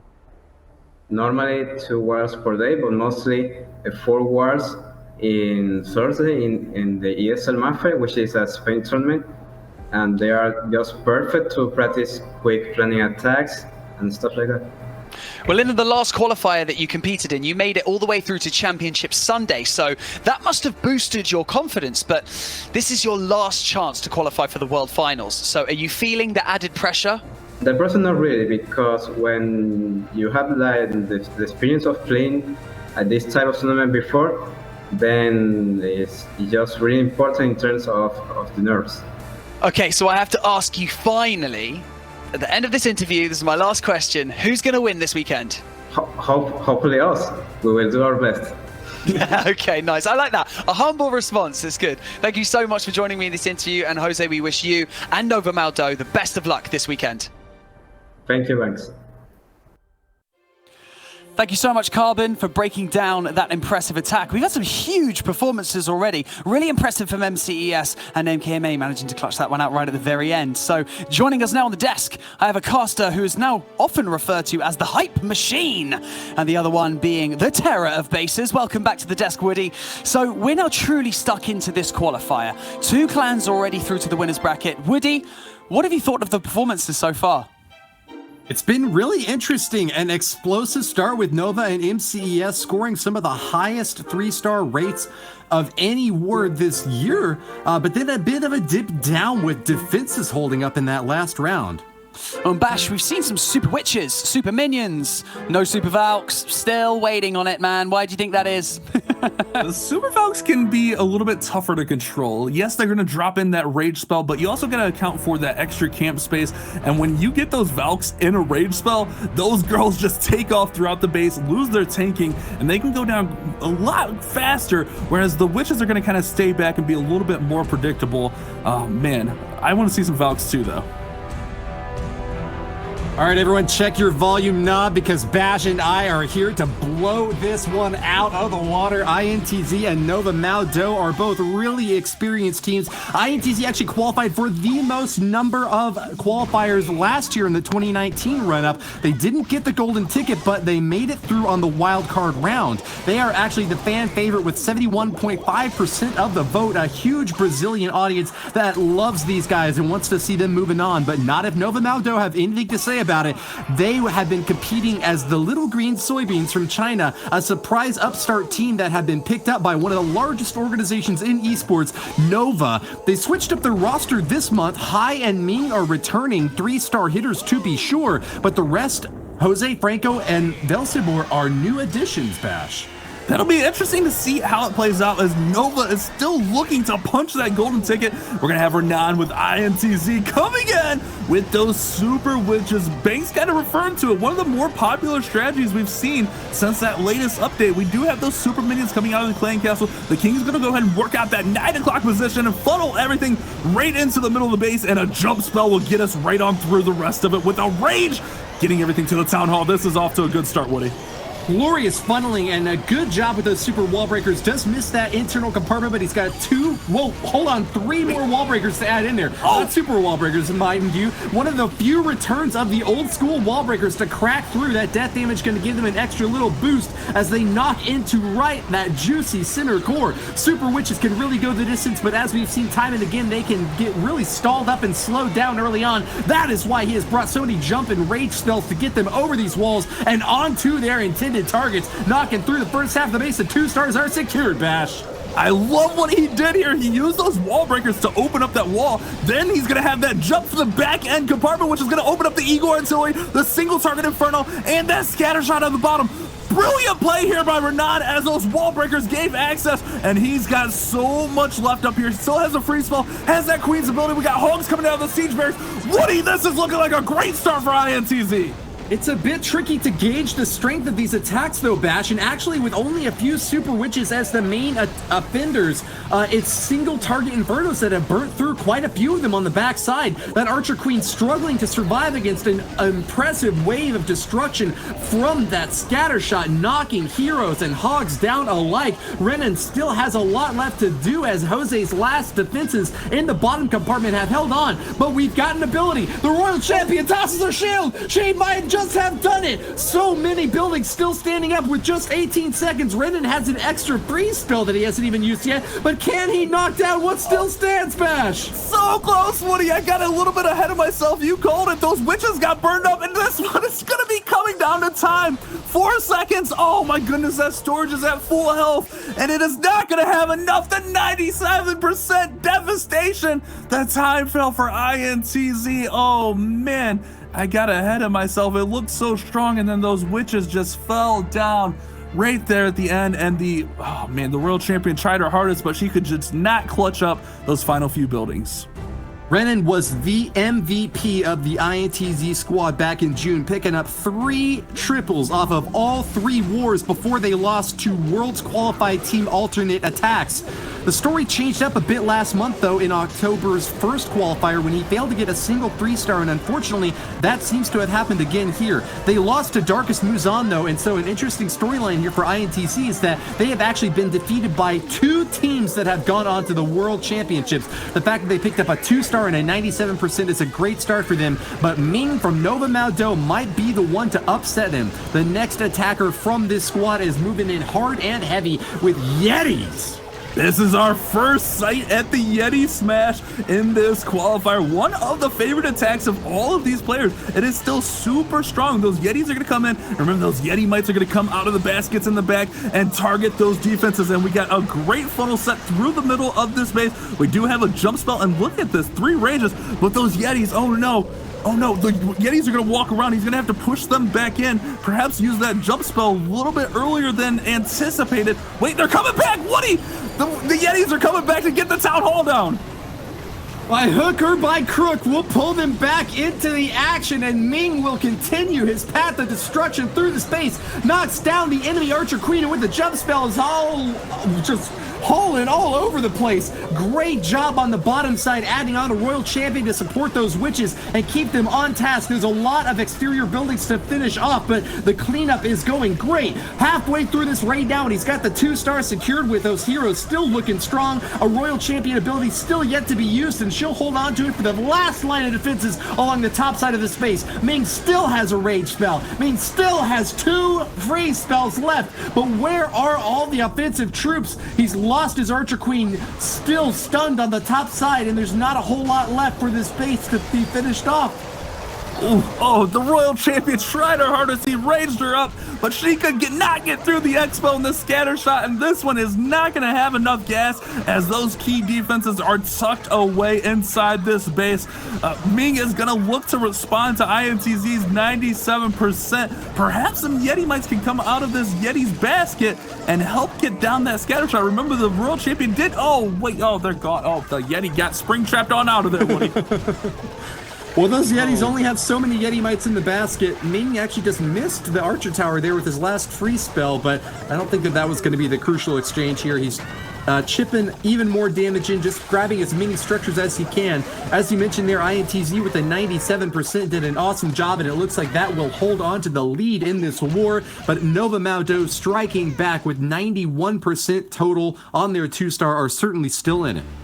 Yes, they are. I mean, 2 solid 2-star attacks from both Nova Maodou and INTZ, putting them still firmly in this race. It's still anyone's war. I mean, we've only had 1 attack apiece, but you know what? Just needing to get those triples on the board, needing to do it early on to get some momentum going through, because we're sitting at a 6% differential, which can make a big impact towards the back end of this war bash. That's right, anyone's ball game. The unfortunate time fell for INTZ, and Nova just not able to get through that scatter shot on the back end. Man, the scatter shots have played such a key role in these wars, and we're gonna have Bernal, the one and only from INTZ, coming in with a Zap Lalo, utilizing 7 lightning spells and an earthquake to take out that clan castle and surrounding defenses. And then we're gonna have these heroes work in here and try to get massive value. It looks like he's gonna push in and try to get this Eagle artillery down and set up great pathing for the balloons to come in a little bit later, Woody. Bernal is one of the strongest attackers from INTZ, picked up 2 triples and a 99% 2-star in a crushing war against Darkest Muzan. I've mentioned it before, but both of the teams that INTZ have lost to in the 2 qualifiers that they competed in have gone on to win those golden tickets. So they are certainly one of the top squads that have been competing for many, many months together. This is a really reliable lineup, and Bernal, with that big advanced expansion in his army camps, is sure to be wrecking destruction on this base set up by Ming. Single target infernos are going to be hard and heavy to deal with for these heroes. They're piercing through the last layer on the outside, but skeleton traps have popped out and are slowing down the Royal Champion. One last spear gets it down though, and with the ability here popped now by the Archer Queen, she finishes off an air sweeper and a scatter shot. Really good news for this Laloon push. This is a great start for Bernal. It didn't quite go the way he planned, but he still got down everything he was looking for. The Eagle artillery is down, the scatter shot is down, and that single target inferno. And now he's going to start in with all these balloons, and we have that Stone Slammer supporting. We should see these 3 headhunters come in right as he anticipates pushing that Warden's ability right over this town hall. And here we go. Warden's ability is popped. Are the headhunters in? I don't see any headhunters to deal with that Royal Champion. However, he's just going to muscle on through and push through this base, Woody. That is still a lot of balloons left, and there's hardly any splash defensive structures on the backside. Loons split on the last line of defenses, and with the final race spell, I think that they've got it. Bernal's looking for 3 stars, and we will be happy if he goes home with anything less. Knocks apart that wizard tower, and with a minute for cleanup, he has got it in the bag. Royal Champion has been eliminated, and there are no longer any defenses left. The balloons start dropping their payload on every single structure in sight. They're clumped up, but with so many minions and even a dragon left, this is an easy snack. Bernal chops down for the first triple. Oh, baby, a triple! Bernal came in so strong, blew right on through that Royal Champion. I swear he had headhunters in that composition, but I never saw them go in. Perhaps they caught a spring trap or a bomb or something, but he still gets the job done, just muscles right up through, pushes those balloons in, and gets the first triple for INTZ, and they are in a commanding spot after those first 2 attacks. Nova's got they got a 3-star here. You know, a squad like INTZ with as much experience as they have are gonna bring all that they can. They're gonna bring the 3 stars, so Nova's gotta respond right here. You don't want to fall behind, Woody. Love to see that replay as the massive balloon parade storms through the base, but we've got no time to pump the brakes as High from Nova Maodou will be the next attacker for this squad. High was present in our previous war, this just a couple of weeks ago. Picked up 2 3-stars, defeating Darkest Muzan. His only other attack was a 2-star 66% when they won that war against the world's qualified team. High will seek to do the same again against an INTZ squad that will be ahead no matter what happens in this fight here and now. They are pretty far behind on those first 2 attacks and are seeking to catch back up with a crack in through the top. Archer Queen's taken a lot of damage on this stab through, even with healers raged up. She's forced to use that ability early, Bash. The Headhunters forced the ability, and that scatter shot, man, it was just dealing so much damage to this poor queen. Is gonna have to rage her again, and she's trying to get these super minions down. Headhunter's gonna give her ability to go over towards the town hall, but she is without her ability, is what I'm trying to say here. But that town hall compartment is open. Oh no, the queen's pulling her to the right side. He's gonna freeze. Oh my goodness, the queen goes down, Woody, and the town hall is still standing. He's gotta send the hybrid right at the town hall now. Big loss for High, and those poor healers are getting ripped up by air defenses and Teslas alike. He really wants to try to salvage them and keep them alive for this hybrid army as the Hogs start to come on in. Supported by the Grand Warden, they're finally going to engage that town hall, but the early stab from that Archer Queen did not get as much work done as High had been hoping for. High hopes, but Nova Maodou are going to be struggling for the comeback now. Siege Barracks has been deployed, and we're expecting to see even more Hogs storming on out. The cavalry has arrived. Rage spell dropped right in the core, boosted up a Grand Warden, knocking down so many structures, but the traps from Celino are just too much. Explosions, tornadoes, this is so much to deal with, and High has just got too much to handle. Those angry Hogs are trying their best, but it is not going to quite be enough. That queen did not get enough value at all. Just imagine if he was able to get the town hall down with the queen. He could perhaps set up the funnel closer to the 12 o'clock or even the 6 o'clock position, the top or bottom of the base, and had way better pathing for the hybrid. He's now out of spells, and man, there's a lot of defenses up. He does have a nice little pack of miners in here, though. But with 2 wizard towers and a bomb tower, that should make quick work of those troops as well. Barbarian King takes one for the team and soaks the fire from that Eagle artillery. Still has quite a few miners left here, trying to boost him up with that Grand Warden as best he can, but unfortunately he wanders into single target range. There's 2 wizard towers left, and that's plenty of splash damage along with the archer cannon and bomb tower to knock apart these miners. It's a really impressive hit from High as he passes the 90% threshold here. A 2-star is strong, but not enough to catch up to the Brazilian behemoths. Those barbarians are looking massive as INTZ will keep their lead both on offense and on defense.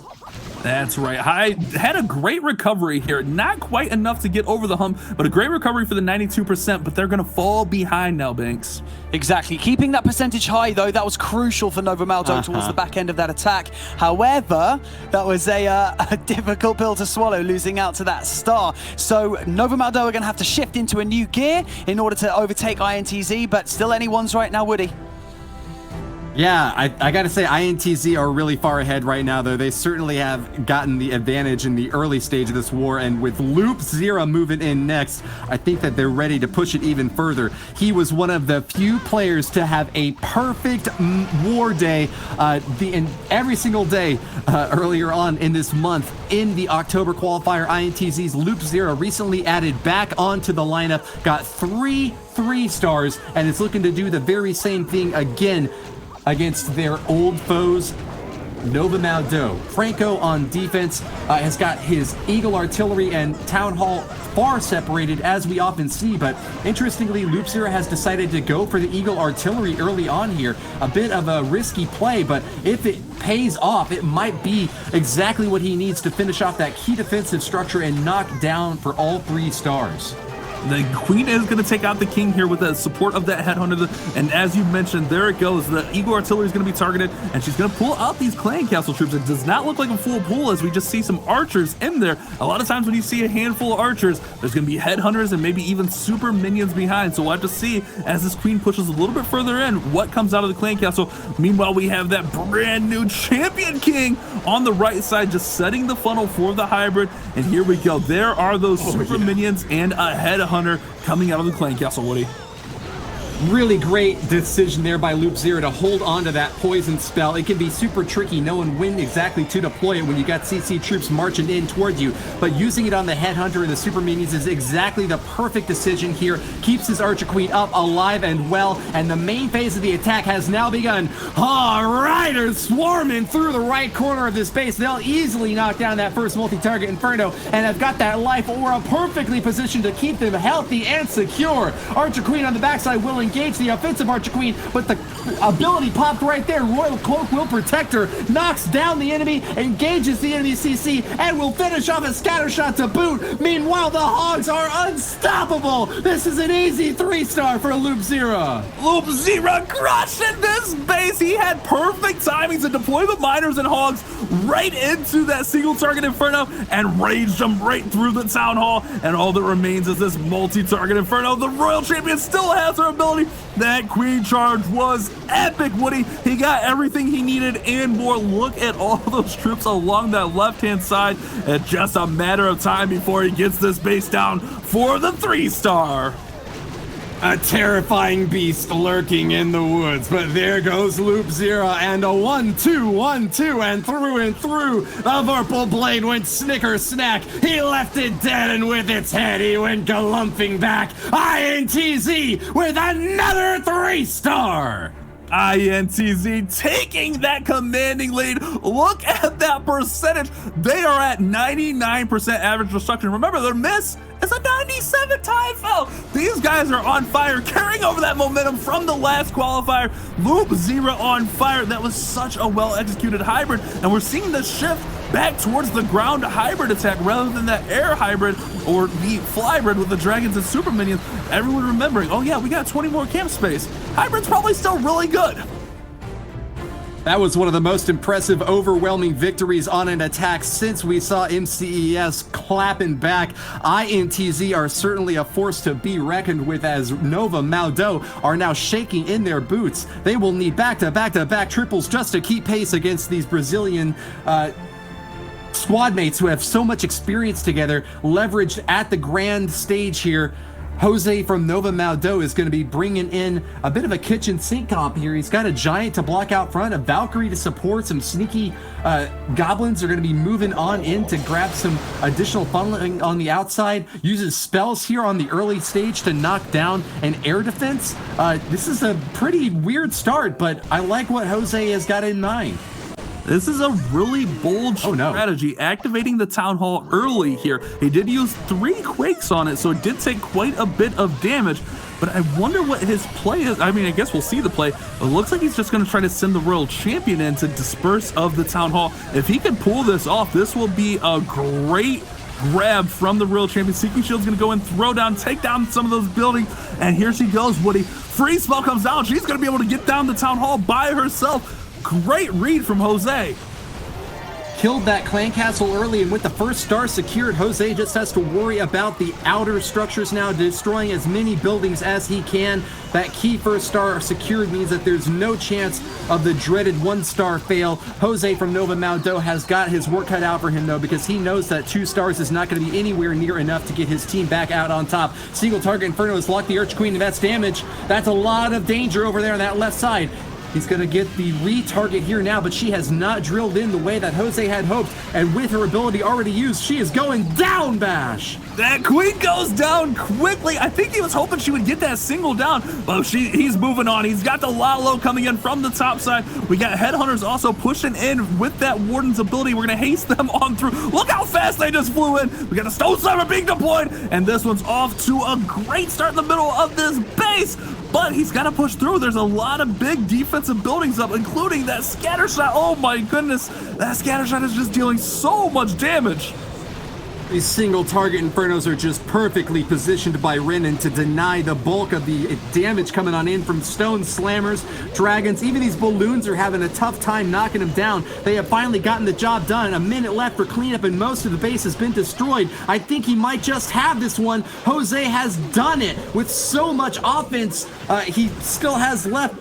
Fortunately for him, spread out around the base, the balloons are going to finally be able to start locking onto those enemy storages on the exterior. That one last single target Inferno will be demolished, and there it is. Nova Maodou finally find their first 3-star Bash. Putting them back in the fight. Great read here from Jose, using that Zap Quake combo to not only take out the clan castle, but he helped take down the town hall with just his royal champion. Great read on the base and a great 3-star for Nova Maodou, Banks. Yes, exactly. The first triple on the board for Nova Maodou, managing to keep them in the race. INTZ with a commanding lead. 2 triples and a 97% 2-star. I mean, making sure that you manage to secure and get down those big defensive structures early on. That single target Inferno nearly was absolute curtains for Jose there, Woody. It certainly was. Take a quick look at the replay now. As you saw a really clever start from Jose, entering the bottom corner and then finishing off with a bit of a dicey maneuver on the left corner, trying to knock down single target Infernos and get as much damage done with those heroes, but not really finishing off as much as I had expected. Nevertheless, he had an awesome plan for the backside. Even with the Stone Slammer being burnt up pretty early on, there were a lot of balloons and very few splash damage structures that could deal with them. He knocked apart the rest of the base perfectly, grabbing the 3 stars that Nova sought, but they're still behind by 1, Bash. Yeah, they are down. I mean, they're putting on a great show here at 94.3 average percent destruction, but INTZ is on fire here, and Celino is going to look to keep that momentum going as we have a Lalo bat. This attack is so fun to watch when it works. He's going to use Earthquake and a lightning spell here to take out that single target Inferno, and then we're going to have a Lalo come in and bats fly in late on this attack. Oh, baby, Celino, let's see what you got here. That is a terrifying dive for that royal champion, but going straight for the single target Inferno. She didn't even have to use her ability to pop it down. Knocks apart an air defense over there on the right side, and that's going to be super helpful for this triple Lava Hound balloon push. Wall Wrecker will support this Archer Queen charge over on the bottom left now as she makes her way toward that town hall. Early stab at the core of this base is going to be super important, but here we go. The big exchange is about to happen with the Headhunters engaging that Archer Queen. Nothing to stop him. A P.E.K.K.A out in front chops through, but the Archer Queen's going to be slowed and a bit of an awkward positioning now as the Tesla's zapping her down. Super minions flying up top are poisoned, but we need the Barbarian King, the hero of this raid, to come back in and give her the cover she needs to grab the first star. Woody, that was a 200 IQ play. Celino brought a super wall breaker in that wall wrecker. He used the wall wrecker to get him far, and the wall breaker opened up the compartment so that the P.E.K.K.A, the Queen, and the King could finish off the Town Hall. 200 IQ for sure. Here comes the Lalo from the top side. Warden ability deployed, and Celino's flying high after this open on this attack. I love the use of the Headhunters there by Celino to knock down the enemy Archer Queen. That is exactly how I like to see him deployed early on and going straight for those key heroes that could really deal a lot of damage to your balloons. Watch out though, because they're taking a lot of splash damage on the interior.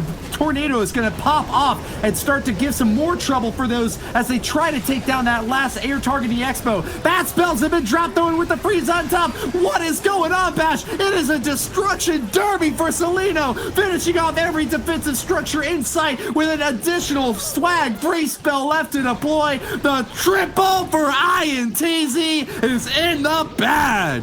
Those bats came in and took that scatter shot down. This one was such a well-executed attack from Salino. Well planned out, thought of everything that could go wrong and planned for it. And he gets rewarded with another triple. INTZ, 99.2% average destruction after their third 3-star. Nova's gonna need a little bit of luck on their side. They got a triple here, and then they're gonna need a little bit of luck on their fifth defense, rather, going against INTZ. Man, they're on fire, Woody. Yeah, 3 out of 4 attacks were triples by INTZ so far. Nova need back-to-back triples and an epic defense to be able to pull this one off. Let's see if the new addition to the lineup, Velsibor, has got it done. He's brought dragons. He's brought lightning and earthquake. He's zapping through lots of different structures in this space, not even really targeting onto anything in particular that I can see. Still holding onto a single target Inferno on defense. He knocks apart an Expo and will get some additional damage done now with this Royal Champion funneling perfectly through that left corner. Interesting decision here, Bash. I like the start so far, though. A great start indeed, but he does pull out the Clan Castle troops here. We got a Headhunter and a Lava Hound. We don't see a lot of Lava Hound Clan Castles anymore, but that is going to hold up perhaps the Dragons and the Heroes if he deploys them too soon. But the Headhunter slowing down that one Dragon right here. We'll have to see how he pushes through here. Velsibor, a newer player to this Nova squad for this qualifier. But the Headhunters are going down, and he's going to go ahead and pull out that Lava Hound, so it's not going to distract his troops. Great use over there to get the Lava Hound out of the way, and here we go. The dive right towards the Town Hall with all of the Dragons, all the Loons, range jump, and we'll have that Warden ability coming in to protect right now, Woody. A lot of unfortunate early damage on the balloons that were meant to protect the drags out front, but they managed to catch a sinking air mine. Pretty good news here for Velsibor, as his dragons will stay safe from that heavy fire. Archer Queen on defense, though, has got her big modified Expo popping away at the dragons, and that's going to be a lot more damage, knocking them down. 2 of them are going to go for that Eagle Artillery, but can they finish it off? A single target Inferno and an air defense to defend it. It's not going to be enough, Bash. The Eagle stands, and Velsibor's attack has fallen short. I'm puzzled right now, Woody. He didn't deploy his siege machine until pretty much the attack was done with. Really interesting play here from Velsibor. Maybe things didn't go as planned, but the pressure too much, as Nova is not going to be able to close this gap. INTZ putting the pressure on early, quick, and fast, and Nova feeling it. Right here comes those Loons and the Dragon out of the siege machine, but this one is falling fast as we're at the 67% mark, and that Queen is taking a ton of damage. Definitely not what they were looking for, as this Dragon is going to try to get as much percentage, but Woody, this one may be all but done now. Yeah, one of the lowest overall damage hits that we've seen so far today. Picks up the 2-star 69%. Nice job there, but not what we were looking for. Definitely not. 69% 2-star. That has just absolutely plummeted their chances of coming out victorious in this war against an INTZ squad that are absolutely dominating their way through. This is the highest scoring match we've seen in this qualifier yet. Obviously, bearing in mind this is only the 3rd war we've seen, but INTZ absolutely smashing their way through this bash. That's right, they are putting on a show for us. They could very well be perfect through these 4 attacks, as they had that 97% time fail. It was so close, just a few buildings that didn't really mean a whole lot. No key defenses or anything there, but INTZ are going to look to finish strong, build that momentum for day 2, and we'll have to see what they can do here, Woody, as we have the one and only Marinol coming in for INTZ to finish the war. It bears remembering that INTZ was one of the first squads, in fact, might have been the very first squad to earn a perfect war in the Clash of Clans World Championship this year. Their 2nd war back in the June qualifier, even before army camps were expanded, got all 5 3-star hits. Marinol from INTZ, and YouTuber in his own right, is the captain of this squad, and as the clutch final attacker for his team is not going to look to let him down. All he needs to get here is a 2-star, and that will put them out of reach for Nova Maodou. Town Hall is in the bottom center of this base, and he should have an easy time going for it. Has selected the Siege Barracks, but might be even able to swap it out to a Battle Blimp if things start to go south. He has got an easy target, bar set very low for him. I don't know how else to say it, Bash. Maodou is going to have an awesome time here as he just storms through the last line of defenses that Nova Maodou have set up.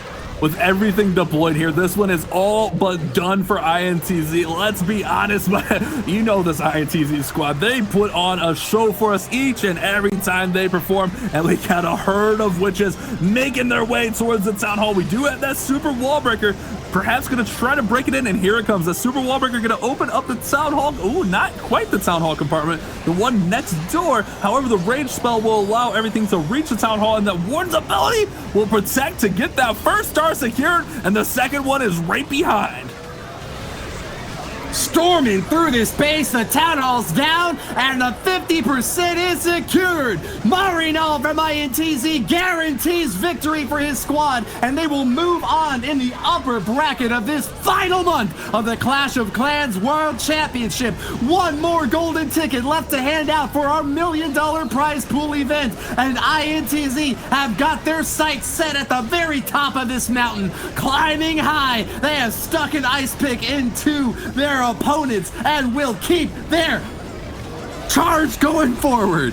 The Super World Champion getting down that Eagle Artillery. I love it, Woody. INTZ, one of the most experienced clans in this qualifier. They can feel the pressure. They know what they have to do because this lineup is absolutely stacked with talent, and this one is looking really strong. If he can get this multi-target Inferno down, INTZ is going to go 4 for 5 on the 3 stars.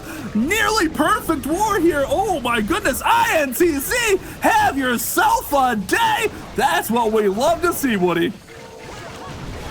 Impressive finish from Maodou, and so close to getting their second perfect war. 14 stars total and 99.4% destruction. The lion has roared. The king of the jungle, INTZ, are looking super strong, licking their lips, ready for the next encounter. But it's up to Nova Maodou to save face. Final attack coming in from them next. That's right. We've talked about this time and time again. Just because you're out of this war doesn't mean you just throw in the towel. You gotta put on a show. You gotta make your best effort. That way you got that momentum going into that elimination matchup a little bit later on today. But INTZ flexing and doing what they're supposed to.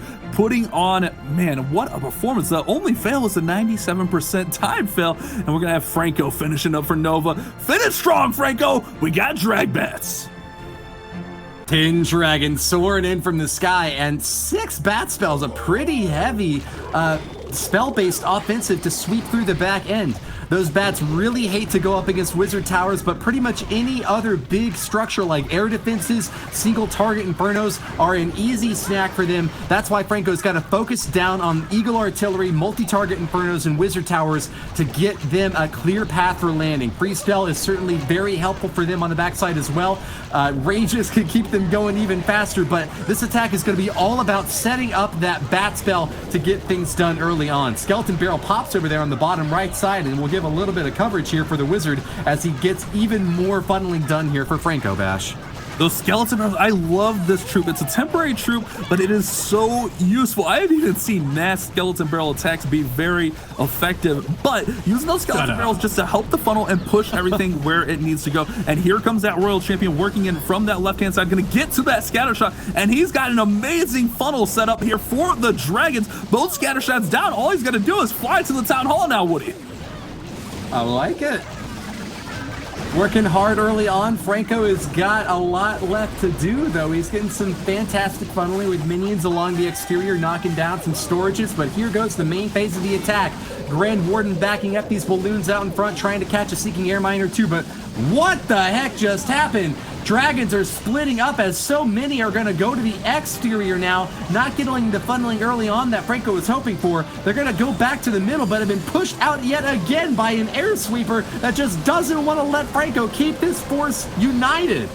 That sweeper pushed all those dragons outside. Now we have a pack of like 5 dragons out there. However, the royal champion pulled some back in, and that town hall is gonna fall right here. Oh wow. Man, that almost didn't fall. And here comes that bat wave from the bottom right-hand side with only a couple wizard towers in their way. If they can get them down, they're gonna have a great run. But that sweeper pusher back, second freeze comes in. Woody's just gotta get through this last wizard tower, and he's got 1 freeze in hand. Easy job for Franco. The drag bats have done it. Excellent job early on, and even with a bit of an awkward split for these dragons here, he got the snipe on the town hall with one swooping far on in. It goes down, but the rest are still here to knock apart the rest of the buildings. Nova Maodou, with their final hit, have pulled the total star count up to 12. A dozen and above 90% destruction is a respectable finish despite their fall down to the lower bracket. Definitely is, Woody. INTZ versus Nova Maodou, 14 stars to 12. INTZ will be moving into the winners bracket into tomorrow's matchups. Unfortunately for Nova Maodou, slipping into that lower bracket, they'll be competing later on versus whoever loses between Queen Walkers and Death Dealers. I mean, we need to remind you that this is the last live qualifier. You've got to be pulling out all the stops to stay in the competition. But what a spectacular performance from INTZ. I mean, look at that. 99.4% destruction average, Bash. Oh my goodness, INTZ on fire here today. They brought out the big guns and they were ready. Nova, give them some credit. Nova came out strong as well. They had that one misstep with the 69% 2-star, but besides that, they were pretty on point with their attacks as well. They look to do really well in their second matchup a little bit later today. Yes, indeed. Nova Maodou have put some amazing scores on the board. That just shows the quality and the power, the quality of the Clash of Clans esports you've got to produce at this stage in order to beat your opponents. I mean, someone like INTZ, they're only dropping 1 star and barely any percentage. I mean, so look at that on your Group B on the screen. You'll see that INTZ will be moving on to tomorrow. So we're going to take a look at one of those attacks in a bit more detail because that was just outstanding from INTZ. It's Carbon Finn at the Telestrator. Thank you, Banks. Yes, we're going to be breaking down Salino's attack from INTZ coming in with the Lightning, with the Lalo, and Bat spells. We're going to take a look at what he's going to Lightning first, but he's not going to drop the Lightning spell at the very beginning. Why? Well, because remember, the Lightning spell has a special effect of it resets the defenses. So we'll notice right down here, he's going to send his Royal Champion, but the big thing is his RC is now going to get in range of the single target Inferno, and then he's going to drop the Lightning there so that the RC can go through. Maybe ground skeletons would pop, he could take it down, but the RC could get a little bit further and get potentially 1 more skip damage off, and it was a great job. What I'm going to do here is pause this, and why is he now sending the wall wrecker into the town hall? He wants to charge this wall wrecker to the town hall to help remove this whole section, because if the queen can step up and grab this is a great value, because where is the sweepers? We got 1 sweeper that is pointing over the town hall, and the other one is over towards the right side. So now what he could do is, if the town hall is down, he can lollo around behind the sweepers and not get pushed back. That is the beautiful thing about taking out an initial section with the Lightning World Champion. You come in at the base and you help take out an additional section, which is either the town hall or an hero, but you really have to focus on taking out the enemy queen and the royal champion. You gotta try to have plans for them in any Lalo attack, because obviously the balloons cannot take them out. But here, look at this. He had a super wall breaker inside the wall wrecker, which was able to help break the additional wall. The king and his ability, and then the P.E.K.K.A. allowed him to take that town hall down. And now here comes the Lalo to fly directly around this base in a beautiful formation around here. But the big thing is he has bats. He doesn't have a bunch of haste spells and freezes or any rages. But what is he going to use the bats on? Well, notice where the splash damage is. Well, we have the scatter shot on the far back side of this base all the way over here, and he's going to use the ice golem to distract the wizard tower, and you drop those bats right on top of the dead zone of the scatter to help take that down. And there it is. The bats are down on the scatter to help take it down right there. Very beautiful attack. The ice golem did go off a little bit, way too far away from the wizard tower, so he did have to use the freeze there on it. But still, what a great hit to fly around and then just use the bats on the backside to help finish off taking out the defenses. A little risky, finishing behind an Eagle Artillery, but he showed you how to do it here. Celino, great job. And INTZ are going to be advancing to tomorrow. Great performance from them. And now we're going to be taking a look at the next matchup between Queen Walkers and Death Dealers.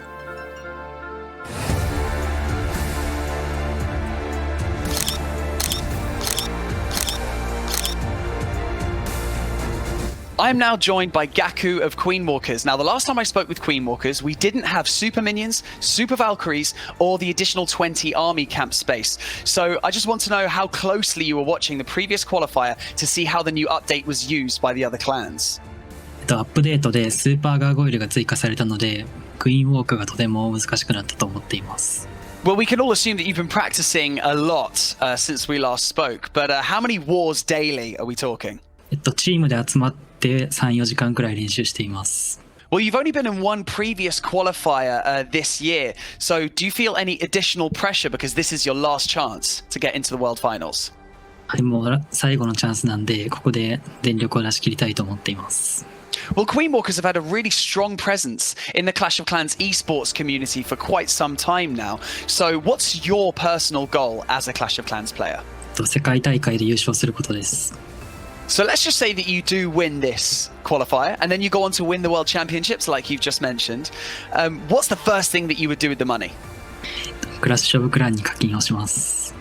Who is going to win this weekend? クイーンウォーカーズです。Yes, that's exactly what I wanted to hear. Thank you so much for joining me on this interview and best of luck to you and Queen Walkers this weekend.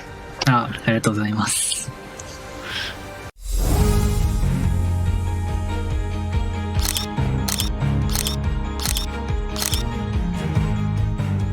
I am now joined by a player with one of the most sinister named clans in the business. It is Khan from Death Dealers. Now, all sinister things put aside, you have now made it to the live qualifiers of the Clash of Clans World Championships. How does that feel?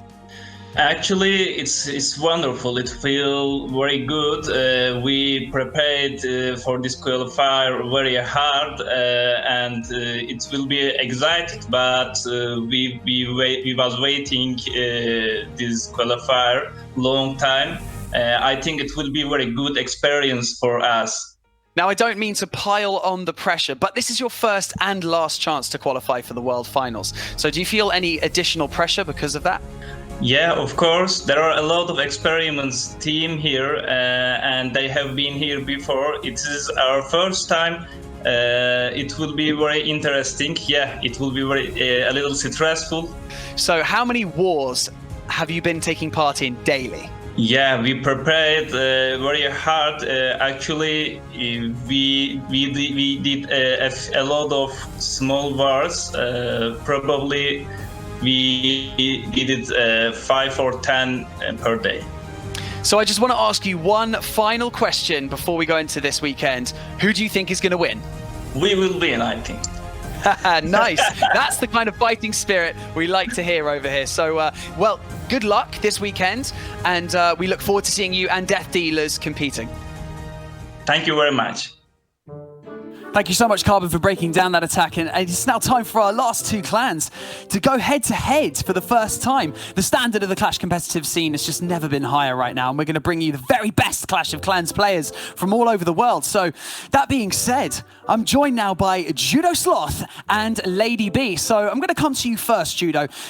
Two of these top clans going head-to-head. We've got Queen Walkers, we've got Death Dealers. How do you call this one? I think this is really interesting, Banks. Queen Walkers have to be the favourites. They are so popular within Clash of Clans. But how do you deal with somebody that nobody knows about? Death Dealers, the newcomers to the scene. It's going to be interesting. It is indeed. Lady B, even getting to this stage as a pro player is a huge achievement in Clash of Clans esports. So how do you step it up a gear when you get to these live qualifiers?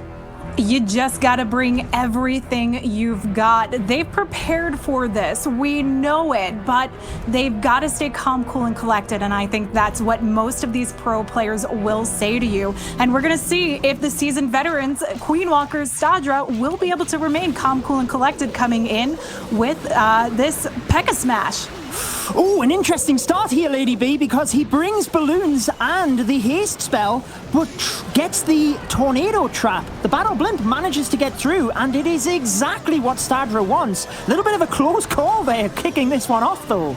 Yeah, it looks like he prepared for it. The haste getting those loons and blimps sweeping in there just. But now he needs to make sure that he carries on. Again, it's all about keeping those nerves at bay. The queen really needs to hang on here as the headhunter tries to take her out. And I know he does not want to force this ability. He certainly doesn't. He's doing a good job, but oh, there it goes. These super minions have actually taken down the queen. Definitely not the start that Stadra needed. That's gotta hurt. He switches over to the warden, but losing your queen in this type of a raid is critical. I gotta ask why he wouldn't have taken the opportunity to drop the rage, to force the ability, knowing that it was so close. It's that judgment point that you hit that really... You make a decision and sometimes it pays off and sometimes it doesn't, but we're going to have to see if the power of the P.E.K.K.A.s is going to be enough to get this one off to a good start for Queen Walkers. Oh, the single target Inferno as well, Lady B, was meant to be taken down by the Queen, and it is frying the P.E.K.K.A.s. It's onto the Grand Warden. The ability will have to be used here as well. It is not a good start for the Queen Walkers. Stadra is actually a base builder in himself, and he fell straight into the trap of the Death Dealers. He did. They are dealing so much damage as he works his way through this one. I know that he tried giving like every bit of clutch action he could, dropping in those loons to save it. I thought the bowlers had that connection to knock it down, but that single targeting Inferno, just when it gets rearing up, roasts through. All he can hope for at this point is try and recover as much of a percentage as possible. With the Royal Champion coming in, he will be able to lend just a little bit more, especially with the Warden still going strong. Yeah, absolutely. In this kind of situation, when something goes wrong that early in the attack, I think Stadra has done pretty well here to rescue the 2-star. It can certainly be difficult. The pressure is on, and Queen Walkers give Death Dealers the opportunity to get an early lead here. This is quite a bit of a lead, I've got to say. This is not something you'd want to give up at this point, but we did see Queen Walkers doing like ups and downs through their last qualifiers. It was it was an uphill battle. We're going to see if it's going to be the same sort of component for them. Well, like I said, just before that attack, how do you deal with a newcomer to the scene? Death Dealers, this is the first time they have qualified. None of their players have any qualifier experience, and they really came out surprising the Queen Walkers, so I'm intrigued to see if they can counter that on attack as well. Yeah, and that definitely lends itself for defenses, not knowing what your opponent is going to bring, what you're going to have to go at, but they are getting a taste of it right then and there. And now we're going to get a taste of what we're going to see coming in from Death Dealers, and they are soaring through the skies with the Hero Dive Lalo. Using just a couple of balloons to snipe off some of the defenses on the outside, that's really key in order to drive the heroes inside the base. Notice the gaps in the wall, but a little bit hesitant about the healers going in, decides to use a super wall breaker as well. The heroes going in, sorry, and it looks like that will pay off, Lady B, because the Queen is beelining her way directly in towards the Eagle, and a nice use of this skeleton spell as well to distract the single target Inferno. Yeah, that combination of the skeleton spell and the skeleton barracks working their way through, lending a little bit of extra tank for the heroes as they try and get a big push coming along. Now, I do notice that we have one lightning spell in play here, potentially to come in for a possible headhunter, knowing that it will pose a threat to his warden here. Oh, I think he wanted this multi-target Inferno in the center. The Royal Champion just did not get it. The Archer Queen, though, could step in and take out the defending Queen, which would be amazing. Here it comes. The ability is used. She's onto the defending Queen. It will go down, Lady B, and that is a brilliant start for the Death Dealers. Yeah, that's exactly exactly what they can hope for with the Royal Champion not taking on the multi. It will pose a little bit of a threat, but he can adjust ever so slightly, leading in the way, picking up possible traps as he drops in that Loon for the scatter, but coming in from the 3 o'clock side here, he knows he has to get through into this core. I'm a little bit intrigued. I guess it's easier to get to the town hall, but the scatter shot on the back end of the base are going to be really difficult. Now, the balloons are struggling at the top area of the base. Stone Slammer moving in towards the town hall. He's got to hope that he can get the Grand Warden's ability onto the balloons. They're moving into the town hall. Ability needs to be used. There it is. They were very low on health, but the town hall goes down and they move forward. He's got a nice push going along just there in the core, but those Loons trying to take on the multi get wiped out by the scatter shot here. Last freeze coming down to hold off one of the 2 remaining scatter shots, but he's got a lot of damage coming at him and not enough to save him through this fire. The scatter shot and the multi on the back end were deadly in themselves. They weren't able to deal the damage to get through that. Nevertheless, it will put them in the lead. They are higher on percentage than the Queen Walkers, but coming up against a clan that is tried and tested, you have to be taking opportunities like that and making sure that it does indeed count. Not quite working out in this one. Minions and Lava Pups slowly getting picked off here. Just a couple of seconds remain. It will be 92% in fact, and that means Death Dealers are in the lead at this point, Banks. Yes, they are. I mean, Queen Walkers coming into this war, definitely one of the fan favorites to take this entire live qualifier, and opening up with a 75% 2-star, definitely creating opportunity for Death Dealers to, you know, get the knife in early on, but it just didn't seem to happen. They didn't manage to grab that 2-star, but still a great amount of percentage difference in the favor of Death Dealers, Lady B. Yeah, it's a great start for them. I mean, we've seen newcomers come into the World Championship qualifiers in the past that have then become household names to us. So this is their opportunity to shine, and taking on one of the fan favorites, Queen Walkers, might be the way to do it. But Stars coming in, a nice addition to the Queen Walkers team, coming in from the Hager Metal second team that they had. He went, I believe, 3 for 3 in his showing. He had a perfect showing through their matches. Lots of experience Stars has. He always tries to consistently improve. That is what he told us in the pre-match interviews. And on this one, he's used the lightning spells early on to take out the clan castle, and starting the hero dive, Lady B, to the Eagle Artillery, the enemy queen, but the Archer Queen is actually moving on the outside. Maybe he wants the scatter shot here as well.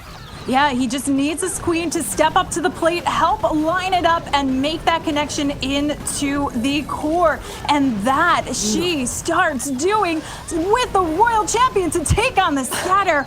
Wow, this is an insane opener coming in from Stars. This may have been a smart choice for them to bring him along.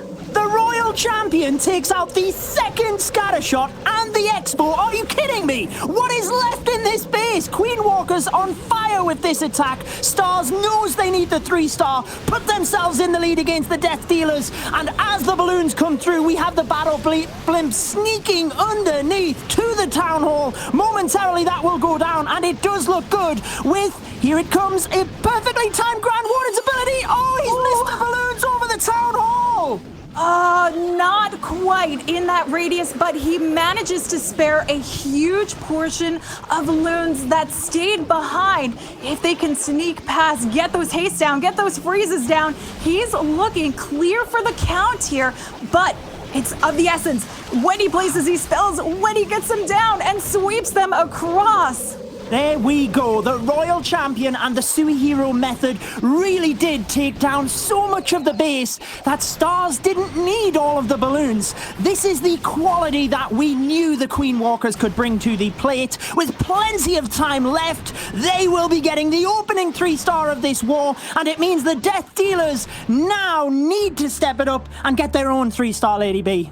Yeah, they put the pressure on now, and they're coming in the way we would expect to see Queen Walkers. But with that opener, I think any potato lallower like myself could actually get the job done there. But the key is getting that value, and that was absolutely epic, Judo. Well, when you have that much of the base taken out prior to the lava loon coming in, like you said, you can waste a couple of balloons. How pivotal was the mistake by Queen Walkers in the first attack? Can Death Dealers pick it up now? We have Indy317, who likes to do a lot of friendly wars to practice, and he starts very early, Lady B, with the Battle Blimp and the Yetis on the inside of it.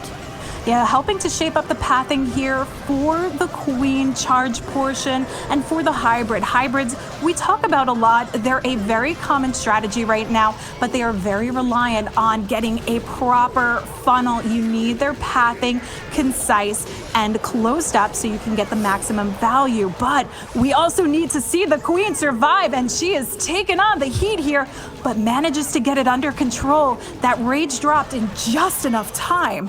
Just about managed to get the headhunters. There is a little bit of time that the Queen is taking to get through here, and I am a little bit intrigued as well as to the storages around the multi-target Inferno. Does Indy want his Queen in there? Is he going to tackle it with the hybrid? That will be a lot for the miners and hogs to get through. We will be finding out as the Queen moves forward. And as you mentioned, time is ticking here. He needs to start picking things up. And he does that by dropping the Headhunter to keep things moving along, help eliminate some of the damage from that enemy king onto the Queen. That speeds it up exactly where he needs it to go. And we've got the Queen taking on those storages, as you pointed out, because that would be a nasty blow. But my goodness, look at this charge coming in.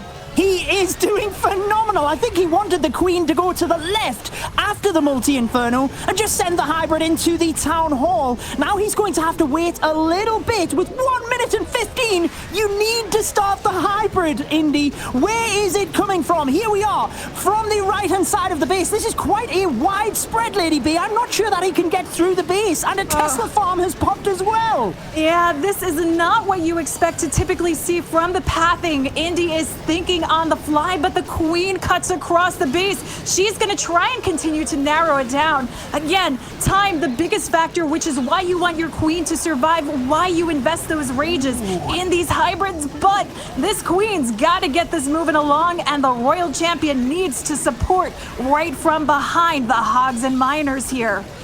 Ooh, well, time is going down, but the percentage is going up even quicker. This is going to be close. He has so many hogs and miners. The Queen staying alive was massive, and he still has the Royal Champion's ability. I think he's in for a shot here, Lady B, as the ability will help to take down the defenses. Then it is just the buildings on the back end. Time ticking down. Oh, my word. I don't think it's going to be enough, though.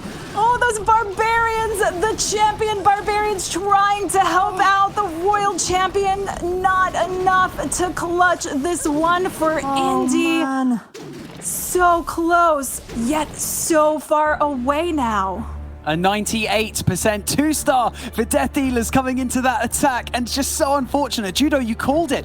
The time was just an issue. He didn't start the back end of that attack until well into his time, and that's just the issue that you're going to face, and that's the one thing you don't want to happen at this stage in the competition. You don't want a time fail, Judo. I think given where he deployed the king, he wanted to just send the hybrid directly into the town hall and just allow it to sweep around the base. But when the Queen went for the town hall just a little bit too close where he was trying to charge her, it just meant he needed to adapt. And unfortunately, it took a little bit too long. But Gaku of the Queen Walkers can now put them even further in the lead, Lady B. Yeah, I feel like Gaku's coming in, trying to show them how to get this one done.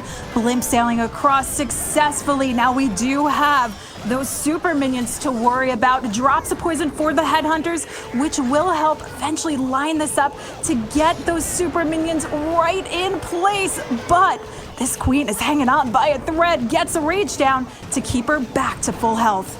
Wow, well, he dealt with that incredibly well, taking out the headhunters initially, then calmly putting the rage spell in. Did not want to lose his Queen as the previous attack. Look at the coconut loon as well, taking out any of the black bombs in the area. A confident start here, but you've got to say the Queen needs to move into the base. There is a lot of buildings on the outside that might pull her around the base, Lady B. The Yeti coming in, that should be enough of the connection to pull her back and around. Ooh, unfortunately, that Coco Loon not picking up all the traps, but does manage to get a little bit done.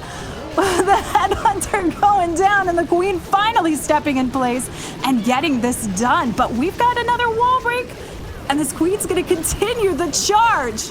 He does not want to just go halfway through the base. He wants the Queen right into the middle. Take down everything. Expo's tanked. They will go down. Back end scattershot. She can even reach that multi-target Inferno as well, but she's getting low on health. Uses the ability. Meanwhile, the Hogs and Miners moving in from the right-hand side are tearing apart this base. But I feel it's all about this multi-target Inferno. Royal Champion is on it. Queen goes down, and there's a lot of damage on the back end of the base. Oh, this is a nasty part to be in, with the storage protecting, the heroes protecting those high hit point structures as the scatter shot is raining down. He manages to survive it with most of the miners unscathed, but no more Hogs to speak of and no more Queen for the back end.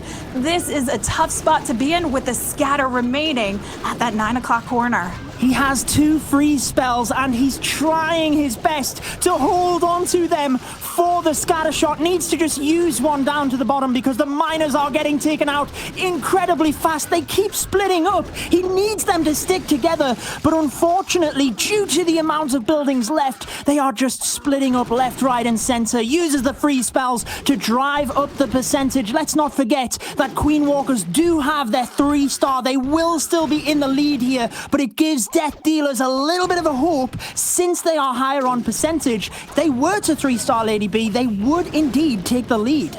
They would, and that 98% that came in from Death Dealers before definitely holding them strong through this as well. I know that we had that time factor, but you always have to think about the percent that's really going to matter in these wars. Well, the Death Dealers need to put their 3-star up. I think they will be a lot happier with their previous attack. The base was crushed. They had so many troops left over, just a couple of seconds of efficiency. Maybe the momentum is slowly shifting in their favor. They're getting rid of their nerves, and let's hope that this one is the attack they need for the 3 stars. And we will see. We've got a Yeti Smash coming in. This is the first one that we're getting to see of this war. We've seen a lot of air. We've seen a lot of Hogs and hybrids. We've seen a lot of witches, but not a lot of Yeti Smash. I'm still disappointed that we're not seeing the assist of the Valks, but maybe we'll get to see a little bit of that coming later. I've got to throw that in every time. But the Queen helping to shape up the pathing, the funnel for this, and I think it's a really smart base to do this on because we've got the nice narrowed out chambers inside that actually lend itself for some of this pathing naturally. Yes, that natural pathing is brilliant. An interesting fact about Hyson is that he likes to build bases that were previously used in the qualifier and practice against them. He is also a software developer, so clearly someone that puts a lot of time into analyzing and breaking down bases. The Yetis, as you mentioned, push right into the base, and the Battle Blimp, inside the Grand Warden's ability, nicely gets to the Town Hall as well. Perfect timing on that, and we get to see a great amount of bounceable value as those bowlers stay right behind the Yetis, though taking on damage. We just have huge chunk of Yetis remaining, not as many bowlers, but the healers transferred over to those Yetis, and that is key here. It is going very well. The Town Hall going down with these sneaky goblins, but also the Yeti were able to take down the scatter shot. This allows the Royal Champion, notice, to the left-hand side of the base to step in. She has a lot of damage to deal with her ability. The Queen's ability, 2 free spells. Lady B, I think this base is crushed, and I think Death Dealers are taking the lead. This is absolutely smashed, and this is why we know this is the namesake of this attack. Queen still hanging on to the ability, 2 freezes. Talk about swag. We talked about the Death Dealers being unpredictable, but they are so far in the lead now, Banks, with that percentage. They are indeed. That 75% 2-star from Queen Walkers early on is just giving them so much ache coming into this, coming into the back end with these last 2 attacks. I mean, Death Dealers really piling on the pressure now, and yes, we didn't really see much of them. We didn't know a huge amount about them coming into this live qualifier, and they have just shown up against one of the biggest clans in Clash of Clans Esports, Lady B. Yeah, I gotta say, it's nice to see these unknown players coming through. It really is that opportunity to get to know a little bit more about the Clash community and see what stars are out there. And it's through the ESL play and the Clan War Leagues that allows these players the opportunity to do this. Klaus, though, is a man with a lot of experience who has been in the scene. Everybody has seen him attack. And let's see if he can do it when the pressure is on. Starting with the skeleton spell on the inside of the base, trying to snipe off the clan castle with the lightning spells. Down it goes. And it's crucial to get the inside of the base because now there's nothing left on the inside, Lady B. He has that nice pathing around the outside. Yeah, we've got a little ring around the rosy action to come for this, though he is going to have to cut a little bit of that path by sending in the heroes. Now, the Ice Golem going for a bit of a walk, not necessarily tanking for the King here, but we'll see if it's going to be enough for the Royal Champion. Ooh, this King's got to get things under control, get that single down. And nicely done. Nicely done. He kept his calm there with the Ice Golem moving around. Just used one of the free spells. Recognized that keeping the King alive would allow him to get so much more value. And look at him go! Protecting the Royal Champion. She could even get through to the Eagle Artillery here, which is huge for a Lava Loon attack. Yeah, adapting on the fly. This is what we see these seasoned veterans do. Now, not quite enough for the Royal Champion. This didn't go exactly how he was hoping to see, but if he can keep calm, cool, and collected, he still has a great path moving along. It's just having the Eagle on the back end is going to be the biggest damage factor to this raid. Definitely coming in with the Battle Blimp, decides to go for that rather than the Stone Slammer, I believe because of percentage. Maybe he was worried that the Town Hall wouldn't be activated, but that goes down. And you've got to say there's not a huge amount of the Lava Loon to get through. It is pushing with the Grand Warden's ability. Once the Scatter Shot goes down, there's also not a lot of splash other than the multi-target Inferno with reinforcing balloons on the left-hand side. He might be able to get this. Oh, freezes up the Expo, the Eagle, the Grand Warden Tower, trying to give this every opportunity he can get. And the haste, that haste dropped just in time, but the Tornado Trap doing it in. Is there enough of a spread left over? The back end loons come through to try and pick off the Teslas. He's gonna get it! He's gonna get it! Come on, Klaus, you can do this! The Wizard Tower will fall! Grand Warden can help to snipe the Tesla! This is the only part of the base left! I have to give credit to the base builders because the Tornado Trap swung this in the favor of Death Dealers, but it's on a knife edge right now. One Tesla remains! It will go down! There you go, the Queen Walkers with the 3-star that they needed! Wow, this is everything we want to see from Queen Walkers. Adaptation, working under pressure, throwing in the 3 stars. They know this is their final chance and they have to work through it. Now, we could see either one of these teams move on into the lower bracket, but why risk having to do it when you can get it here and now? But Caribou can keep the momentum moving along for Death Dealers by picking up the 3-star, and he's hoping on the hybrid to be the one to get this done for him, and starting it off with that blimp, loons down and gets the push in. Very nice free spell onto the Air Sweeper. That allows the Battle Blimp into this area. Single target Inferno goes down. Royal Champion is damaged, but I'm not sure that the Yetis are going to get her. It looks like she will survive that area, but the single going down is the main thing. Yeah, that single does a lot of nasty damage to your Queen charge. You need to make sure that you don't have to force your ability, and he doesn't want to have to force a freeze too early on, likely wanting to reserve this a little bit later through the raid. So ensuring that your Queen and your healers remain safe from those Inferno towers is definitely key, and that's exactly what Caribou does here. But onward and forward with the charge. We're going to have a triple layer wall break coming in. Look at the wall breakers go. Where's the next one going? Oh, it got a little bit of damage onto the Royal Champion, but definitely not what Caribou wanted. With the Tesla farm, the Tornado Trap, sorry, it's not really an issue for the Queen other than time. It will mean that Hog Riders from his hybrid are well protected. Remember, miners can get under the Tornado Trap and it does not impact them, but I'm a little bit concerned that the Grand Warden's ability might have been used early there, Lady B. Yeah, I think it would have been better reserved a little bit later through the raid here as he comes up on that scatter shot, because he's already forced the freeze moving along. And we saw the Queen taking on way too much damage, had to force that ability early as well. And he doesn't have her for the cleanup on the back end. This is giving a lot of opening now for the Queen Walkers to pull back through in the lead. Not only on star count, but this percentage is going to lend them a lot of favors. It certainly is. This is the defense that Queen Walkers needed.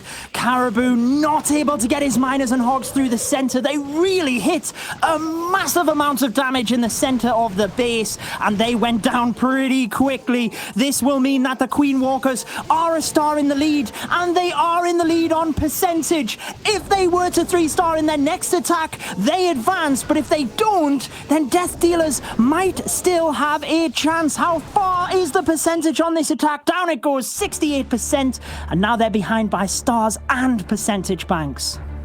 It is a difficult pill to swallow. A 68% 2-star just coming into this war. When you're going up against a clan like this, you have to take every chance that you're given. And now they flipped it on its head. Queen Walkers are a star ahead, and that's just the way that people, I think, were predicting it at home, Lady B. Yeah, it was about 88% of the vote on the COC Esports Twitter page in favor of Queen Walkers. So they have walked into this as the favorite, not only for this match, but from what I've heard from other players to actually win this. So Yuta can keep this moving strong now. He's got the opportunity with the Zap Drag here. Using multiple earthquake spells to carve out the bottom area of this base. Then we will see the heroes moving in. Now, Yuta 14 did tell us that he has full confidence in the quality of his team. So earlier on in this war, I'm sure he was giving them a bit of a pep talk to make sure they could follow through and get the victory. And it looks like it is just within their grasp. The Royal Champion down to the bottom of the base, Lady B, does take down the Tornado Trap, or at least activate it, which will be very helpful for his dragons. Yeah, not bad to actually activate that early on. It doesn't take up too much of the time here, but we don't see the Ice Golem doing the tanking that he had been hoping for. We do have the King working through really strong to work his way into the Town Hall chamber, but down goes the RC without that support here.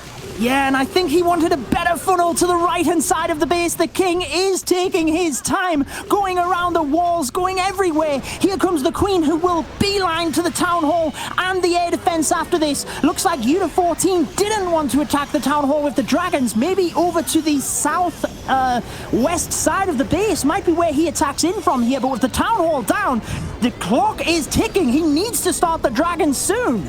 Yeah, and he's got the super minions to still worry about, already wasting one of his dragons to try and take this on. At very least, he's got the siege barracks to help line up the funnel here on the opposite side, keep those dragons moving along, and with them spread out here, dispersing that damage, we can see them easily take down the remaining clan castle troops, but the warden ability has to go off early. We've only got 2 freezes, but no scatters to worry about now. Interesting to fly into the air sweeper. I thought he might have came from the southwest behind that. He has to use the Grand Warden's ability because of the air defense, the single, and now you can see the devastation of the single. It is wiping out the dragons super quick. Yuta 14 is not going to get the percentage that he needs here, and this will give Death Dealers the opportunity to sneak this war. This is not going the way Yuta had hoped, and he wasn't able to try and turn this one around. That was a tough decision with the air sweeper. Freeze trying to hold it off, but still not enough. And this plan crumbling. Is the warden able to pick up enough coming through? 84%. He might get to 85, 86, maybe even 87 if he's lucky. But look at the damage of Death Dealers, 89.5. If they were to get the 3-star, which they need to catch up on stars, that would obviously be 100%, and it would move them ahead on percentage, I believe, because there's only 1% now ahead for the Queen Walkers. This is getting as close as we could want to see a war. I mean, I talked about being on the edge of my seat in the earlier match. Again, they are keeping me on the edge of my seat, but it's a toss-up now. You get it. It's in your grasp, and then it slips away. That is the pressure of a final qualifier, the last remaining chance to pull in that golden ticket. Khan with a unique opportunity here now. 3-star gets the win for them. Well, Khan is a doctor working in his local hospital, so let's see if he can become Clash of Clans hero here for Death Dealers as the Battle Blimp takes out the area of the base he wanted. Eagle Artillery down, Inferno Tower down, and this will mean that the Queen can walk right on up to the Town Hall, exactly what he wanted for the start of this attack, Lady B. Oh, this shapes up for a perfect Queen walk leading into the Yeti Smash. Again, we get to see Yeti Smash action. They came through with it just in that first attack with success. They're hoping it's going to be enough. He's early with the Headhunter there. He lost the Headhunter. Oh, and it's cost him the Queen's ability as well. That could be crucial moving into this base because the Queen's ability can be everything towards the back end of the attack. The Yetis and Bowlers get the Town Hall. They will move on into the base, but how crucial is that Queen's ability? The Queen ability, the Royal Champion ability, keeping those to the tail end could mean 2 against a 3-star here, but hanging on to the Royal Champion ability is going to be the most important thing right now. And as long as those healers remain on the Bowlers, on the Yetis, but everything has fizzled out now that we see the Queen. Little in health. The scatter shot literally one-shotted them. Down they went. And that is the end of this attack. I don't think there's anything he can do at this point. The Royal Champion will not be able to get through the damage of this base. He's very close though, but I just don't think it's going to be enough. Yeah, this is where we talk about the Queen ability coming into play. Had she had her ability here, this could have gotten it done. She could have managed to get through the scatter shot, gotten through the Wizard Tower, and lent itself for the King and the Witches to take care of the cleanup. But now I do notice he has a baby dragon. Air defense is going to pick that off. He's giving it what he has. He could get this. He's got 40 seconds. The Grand Warden will outrange many of the defenses. 94%. 30 seconds. Let's not write this off. I think you were right with the Queen's ability, but Khan stepping up. 96. Is he going to get it? This is crazy, but the Death Dealers are super close from taking down the Queen Walkers. Here it comes, Lady B. Oh, the health on that barracks lends to it. The Grand Warden coming in for the win. Who would have expected this, Banks? Death Dealers taking out Queen Walkers out of the live qualifiers for that first match. Queen Walkers are going to have to play yet again today against Nova Maodou in the elimination match. Death Dealers have secured their spot in tomorrow's matchups. An absolutely incredible performance and right down to the wire. I mean, a brilliant performance from both clans. Definitely not what we expected, but Death Dealers managed to secure that win. And our fourth winners bracket contender is through to tomorrow. Look how close that is, Judo. Lady B said she was on the edge of her seat. I think every Clash of Clans player is after that. Wow, Death Dealers sneaking ahead on the percentage. And hey, you've got to give them the credit coming into this as the underdogs, and they have torn apart the Queen Walkers. Exactly. Credit where credit's due. It's so hard to predict these wars as the quality of the players that we have is so outrageously high this year. So we have additional pressure going into this qualifier with our clans knowing that they can't make it if they do not make it in this live qualifier. If you don't make it now, that is it. Wow, I mean, look at that percentage difference. Group B is shaping up pretty nicely. We're going to have an INTZ versus Death Dealers war tomorrow, and Nova Maodou will face Queen Walkers later today. So one of those clans is going home. What an outrageous turn of events. I cannot believe it, but we're going to break down one of those attacks in a little bit more detail because we're going to throw you over to Carbon Finn at the telestrator. Thank you so much, Biggs. What an incredible finish to that war. We're definitely going to be breaking down that final attack a little bit later, but we're going to take a look at stars coming in for Queen Walkers, and he got an incredible value from his heroes here. Drops that lightning initially to help take out this CC, and then there's the earthquake right into here to damage that scatter shot in the middle of the base. Does drop his king, and look what he's going to try to do. King's going to go through here and notice the opening in the wall that is right here, and he's going to try to push this king all the way through into the Eagle artillery compartment. Since that queen is helping set the funnel, it's going to loop the king into this eagle, and then behind the king is going to use his royal champion to help try to charge in. And everyone's always wondering, why are you sending your heroes in this side of the base or that? And the biggest question is where the enemy heroes are in the sweeper locations. You always have to keep in mind where the sweepers are pointing and where you can fly around. The RC is clearing all this, but look at this queen. She's getting incredible value through this top side, pops the RC ability, takes down the one sweeper that was pointing here, and then he took down the other sweeper that was pointing here. So now there's no more sweepers on this base, and he could fly through with an ease through here. Stars coming in, and look at this pathing. Everything of value is basically been removed.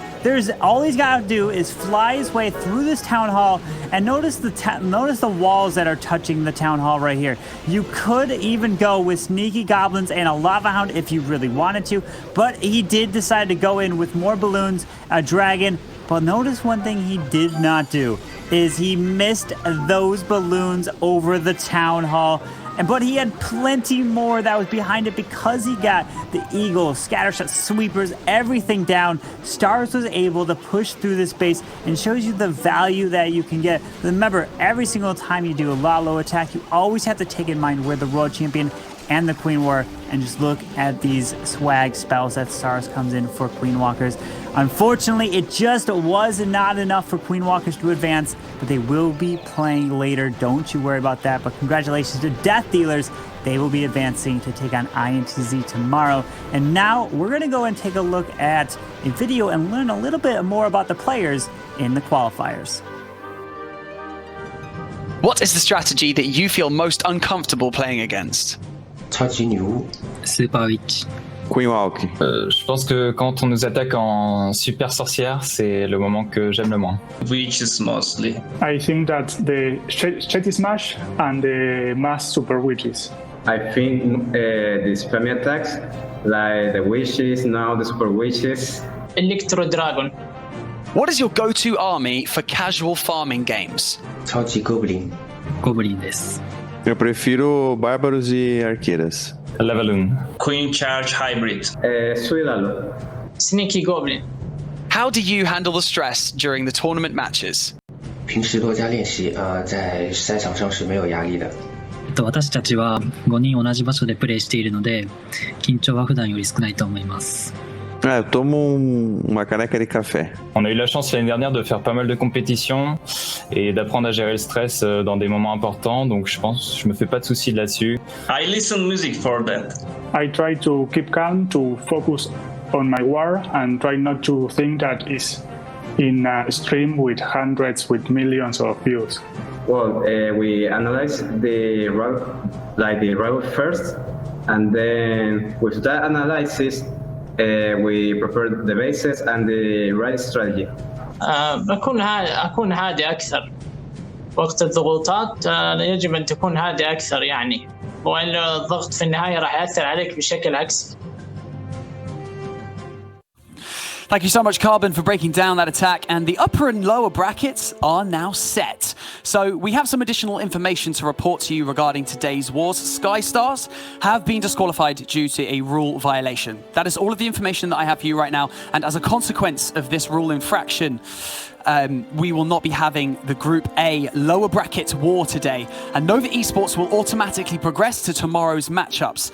And we'll face the loser of the MCES and MKMA war that will happen tomorrow. So because we are now waiting for the preparation of Group B, for the elimination match, we need to chat about what we've seen so far and the strategies that we've encountered. So what I've noticed is that after the previous update, which was still fairly recent, we tend to see patterns emerge, right? The initial meta shows through in the wars. The super minions and the dragons, aka the flybrid, and the super witches just seemed unstoppable in the previous qualifier. Then we have a 2-week gap before the next live qualifier, and each clan has adapted their base building to counter these attack strategies. So we've seen a lot of variety, I think, so far in this 6th live qualifier. So firstly, Lady B, I'm going to come to you. What strategies seem to be the most apparent in this live qualifier so far? I think the hybrid is coming back around. We're seeing a lot more of it. And in the last matches, we also got to see a little bit more of the Yeti Smash and the Yeti Bow Witch, which came in very clutch for Death Dealers in the end there. Well, Judo, I want you to break down how the clans can adapt their bases to counter-attack things like the mass super witches and the flybrid. How have they changed up their base building? Well, I think it's all of a case of predicting what your opponent is going to use. So if you know that the most popular attacks are the flybrid and the super witches, then you need to make the defenses that are key to taking out those strategies well protected in your base. You need to try and trap an area. So maybe the black bombs can be moved more into the center of the base to try and take out the dragons. With the super witches, we did see a lot of strategies where it didn't work because of the funnel. So trying to make sure that non-defensive buildings around the outside of the base are difficult to take down means that you've always got the chance of catching the super witches on the outside. So much educational value in this stream, especially from you guys as experts. It's amazing. So these kinds of descriptions and facts are so helpful for our viewers to help understand how complex the attacks are in particular. So the defenses have to be at that level going into these live qualifiers. Now, speaking of strategies, we all know that it would be much more beneficial if we can visualize these strategies for ourselves. Well, luckily for you, we have a guy waiting in the wings. Now, I'm obviously downplaying this a bit because he is not a guy, he is the guy on the telestrator. It's Carbon Finn. Thank you, Banks. Yes, and I wanted to break this down and take the time on this raid with Jose because he comes in with the Zap Lalo, but he's going to use something that I haven't seen all too much, and you guys at home can do as well. So he's going to come in with the 5 lightning and 3 earthquakes. He's going to use the earthquakes actually to activate and wake up the town hall, but he's going to send the royal champion into the town hall.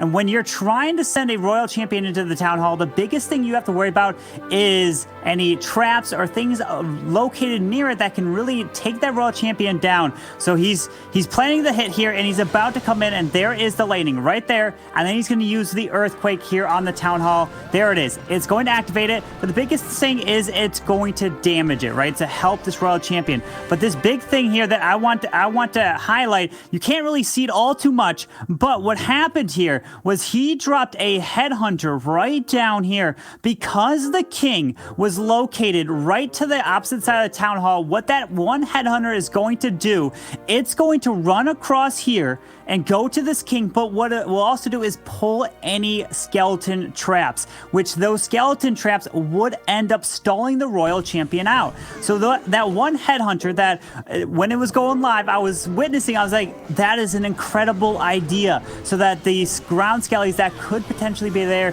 to stop a royal champion then will no longer, it will be pulled out, then your heroes can then take care of it, or the Yeti can take care of it on the outside. There was a ground skeleton out here by the king and queen, which wasn't too big of a deal, but now he does send his royal champion here into the town hall, and he does have to invest the freeze because unfortunately the royal champion shield did not skip onto the town hall, so he had to freeze it to make sure that it went down.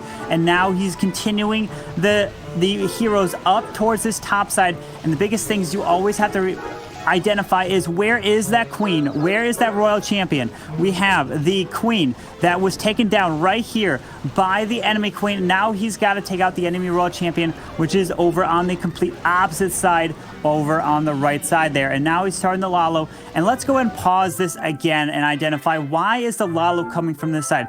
And you're saying, well, Carbon, the sweeper is also pointing in this direction. Why is he sending the Lalo into an air sweeper? Well, it's because of that Eagle artillery. He wants to take that Eagle artillery down as quick as possible. Plus, there are 2 scatter shots that are also right in this area. As long as he can use a Warden Eternal Tome through this section, it can help tremendously through here. So the Lava Hounds are continuing this push through the base here as they're on the outside, and then he has a potential for a Warden ability. And notice what he uses the Warden ability for was those headhunters that ran all the way across to go and clear that enemy royal champion. Now the Stone Slammer comes in on the backside. Beautiful job to help kind of tank that scatter shot, and it wasn't looking all too great. There was not too many balloons you were seeing up. They were getting picked off, but he had some trailing loons that came on the edges, and they clumped up at the perfect time to help take down these defenses. So the big key takeaway was on this, you can send your royal champion into a town hall if it is exposed, but you have to really consider if there's any skeleton traps that are near that town hall that is there to prevent the royal champion from taking it down. So that one headhunter going towards the enemy heroes is a great thing, not only to pull the traps, but if you're trying to pull a clan castle, you can also do that as well in other situations, in other attacks. You just have to keep that in mind. So Jose, really nice attack coming in here for Nova Maodou, showing you different use cases for the headhunters right there. Man, incredible hits that we're seeing all day long in the qualifiers here. And now we're going to go ahead and send it back to the guys in the studio. Thank you so much, Carbon, for breaking that down. Judo, it's so great that we can not only analyze these strategies, but see them slowed down, because there are instances where in the core of the base, a rage, a jump, and a huge number of troops are just piled in, and I get lost trying to keep up. So, Judo, how do you keep on top of the carnage that takes place in the center of the base? I think it's something that comes with practice, and that's something that all of the players in the qualifier certainly have. This is their last chance, so they need to step up to the plate. They need to be able to get the stars when it matters, and I think in the center of the base is when it really matters. And I also think, touching up on what Lady B said about the Yeti Smash, that might be why we are seeing a switch from the Super Witches to the Yetis, because they have a brilliant ability in that of the Yeti Mites, and with a rage spell on top of them. Do you agree, Lady B? I think in the center of the base, they can get a lot of damage with the Yeti Mites if you do get them into the center. Absolutely. And even with the Yeti Smashes that we saw, it's the use of the bowlers, the bounceable value. That's what you're looking for, is to keep that momentum going, where you have the Super Witches and they can go through those tanky back ends of the bases. It doesn't matter if everything is close together, but when you have the base, the structure's just that one tile apart, that's where you're seeing that added value. So the meta shifted just a little bit more, and it's those Yetimites. They do some phenomenal work. Well, this being the additional pressure of the last live qualifier, the 6th live qualifier, do you think that using safe strategies that these players may know more of, rather than using, the Flybrid or other strats that are maybe newer? Do you reckon that's what they're doing, Judo, to play it safe? I definitely think so. And one thing I would say is, whilst the Flybrid and the Super Witches were really key in the previous qualifier, remember we had a lot of 1-stars as well? And a lot of the time that was the fact that dragons missed the town hall or Super Witches went to the outside. So if it is your last chance, like you say, Banks, and you need to be consistent, then you can't use risky strategies. And why would you? Why would you try a risky strategy if you can use the Yeti Smash and take down a base? There are a number of ways to take down bases, and I think the teams have to use the safest, most consistent, and the quickest, Banks. Yeah, that's a fair point, to be honest. So now we're going to touch on the bracket situation that I mentioned earlier. Nova Esports are going to be automatically progressing into tomorrow's wars, and we will have Nova Maodou versus Queen Walkers for today's elimination match. Who would have thought it? Lady B, as far as the the clans that are still in the competition, did you expect to see these clans in the lower brackets? I honestly didn't expect to see Queen Walkers down below, and equally, I didn't expect to see Nova Maodou. But I can say that it looks from their matches previously that we've got a tough competition going because they both landed with 12 stars, and it was Nova Maodou who was 90.4%, Queen Walkers 90.6%. So these wars within themselves keeping them epically close, and I think this is maybe going to be the closest one to come. But Queen Walkers has been in this position before. We're going to have to see if they can turn it around, though. I think this could be like an experience, you know, a level of experience going up against each other. Obviously, Nova Maodou have extremely experienced players, but we've got Queen Walkers who have just been in the Clash of Clans esports community for such a long time. I mean, just take a look at these stats we've got here. Stadra only managing to come up with like a low 70% 2-star right there. It's about getting those the players that have actually not been performing as well earlier on and just making sure that they manage to clutch up those triples, maybe even high percentage 2-stars, and that overall percentage just goes skyrocketing, Judo. Absolutely. Like Lady B said, there is 0.2% difference in the opening matches of this clans. One building across the 5 attacks, one building was the difference. And it was Queen Walkers that actually got the higher percentage. But like you said, Banks, it only takes that one player to have a better round in this next match and their percentage skyrockets. But Nova Maodou, they were in the previous qualifiers. It has been a couple of months since we've seen the Queen Walkers. So how do you feel, Banks? Do you think that Nova Maodou, being in the previous qualifier, have just got that little bit more relevant experience, new to this meta? Well, yeah, I think that pressure on the main stage is definitely something not to be forgotten. I think that Queen Walker's having the pressure of the main stage from last year, but obviously Nova Maodou more recently. So what we're going to do now is we're actually going to break down one of the attacks from earlier today in even more detail. I'm going to send you back over to Carbon Finn at the Telestrator.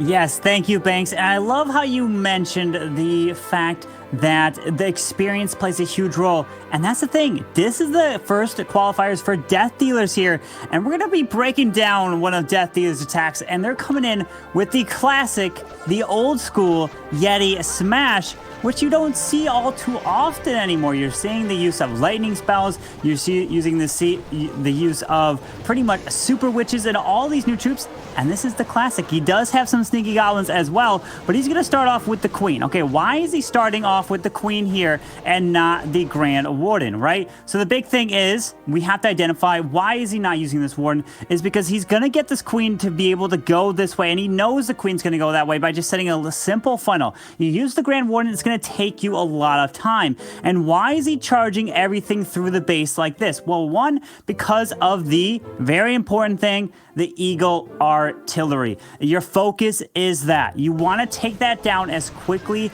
as possible. So now the queen, she's going to make her way through this because she's quicker, gets through this, and also time is a huge issue.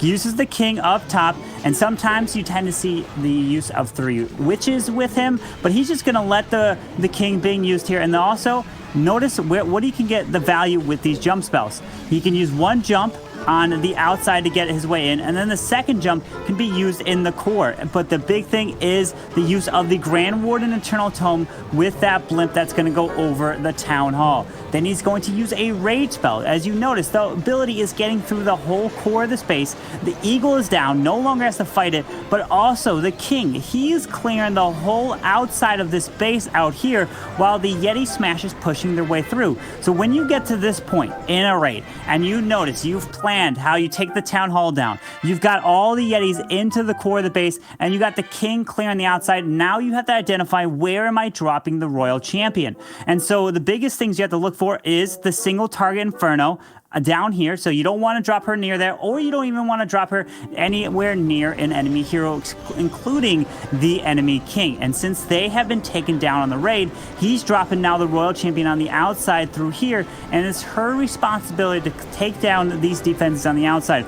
Always try your best to hold the royal champion to the very end in these types of raids for Yeti Smashes, even potentially Super Witches, because you want to send the royal champion either in the end or with the siege barracks, potentially with hogs to help assist. Usually when you send the royal champion in with the main charge, she gets stuck. You don't really control where she's going to go, and it's really hard to kind of really identify if it's the best value. In this case, Heisen from Death Dealers gets that Yeti Smash value into the core. King went on the outside, Blimp was for the Town Hall, and beautiful job with the cleanup Royal Champion right there to help Death Dealers. And you notice he didn't even use 2 of his free spells here with that Queen ability. Beautiful hit here, which helped Queen Walkers, or helped Death Dealers defeat Queen Walkers here. Now let's send it back to the guys in the studio. Carbon, the knowledge bomb goes off again. Absolutely awesome. Good stuff, man. So Lady B, they had... Queen Walkers had an extremely close match against Death Dealers. I mean, we have to touch on this. I know it's only just happened, but what an intense back and forth that they had the entire time, right down to the bitter end. So are we thinking that this elimination match coming up is going to be as scrappy as that?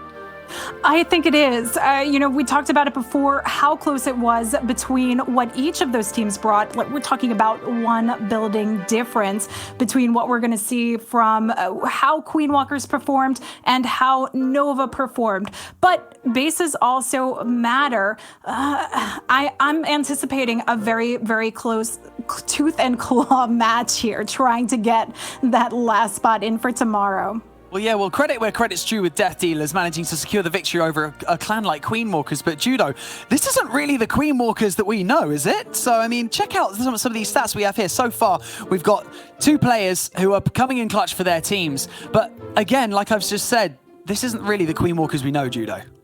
I think this could be a totally different match. When it is knockout situation, the teams will be putting on their best bases, pulling out their strategies, and we already have 3-star attackers on each team. Franco, an informatics student for Nova Maodou, and Klaus, who has so much experience for the Queen Walkers. He said that their clan has a good relationship, and that is why he thinks they will be one of the favorites for this qualifier. But they do need to pick it up in this next match and make sure to get that victory.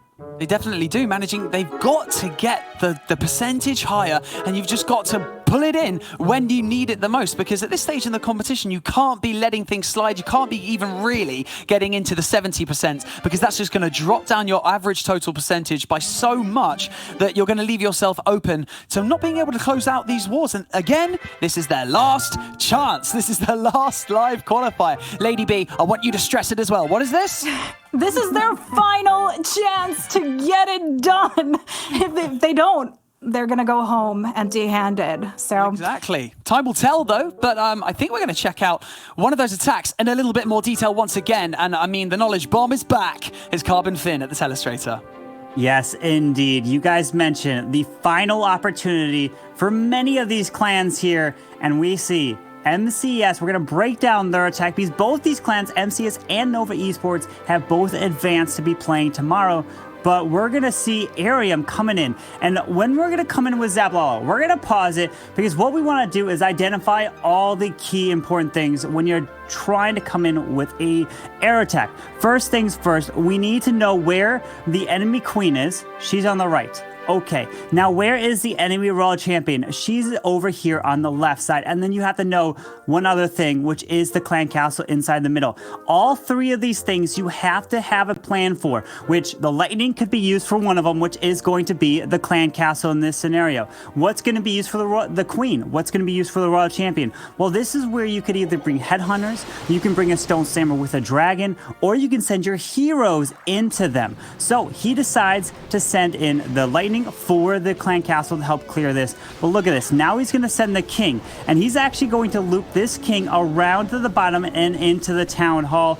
But he's also trying his best to send the Royal Champion in to help clear this enemy queen, because if he can grab this enemy queen, the scatter shot, all this, and the king can help grab the town hall, now he's going to potentially drop his queen on the left side for her to go all the way over here to help get all this value. So let me go ahead and play it and see how this continues. The Royal Champion's moving through, but that ice golem accidentally froze the queen a little bit too long, and the Royal Champion never targeted back onto her, and then the single target Inferno unfortunately did take her out. So now he's had to adapt. And many times in any air attack for Lalo, it's really hard to plan all your spells out, and you're going to have to adapt, use haste spells, freezes in certain situations to help recover the Lalo. So look at this. The king is now going and making his way into the town hall, and this queen, she's walking her way toward that scatter shot, to the back side of this base, and including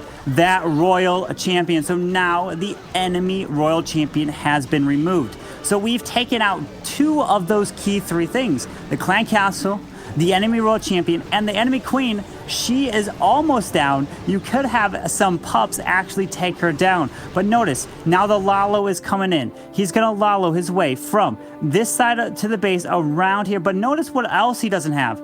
There's no more air defenses on the map here. So he's just going to have to try to keep the momentum moving through, because the Stone Slammer is coming down. That can actually act as a Lava Hound in many different cases. The Stone Slammer has the dragon in it as you're going to push through, and he pushes the Warden through the middle, pops the ability. But those are the big things you have to keep in mind, is the fact, where's the queen, where's the clan castle, and where is the royal champion? Because you have to have a plan for all 3 whenever you do a Lalo, and that's exactly what Arium did, and many other players did here in the qualifiers.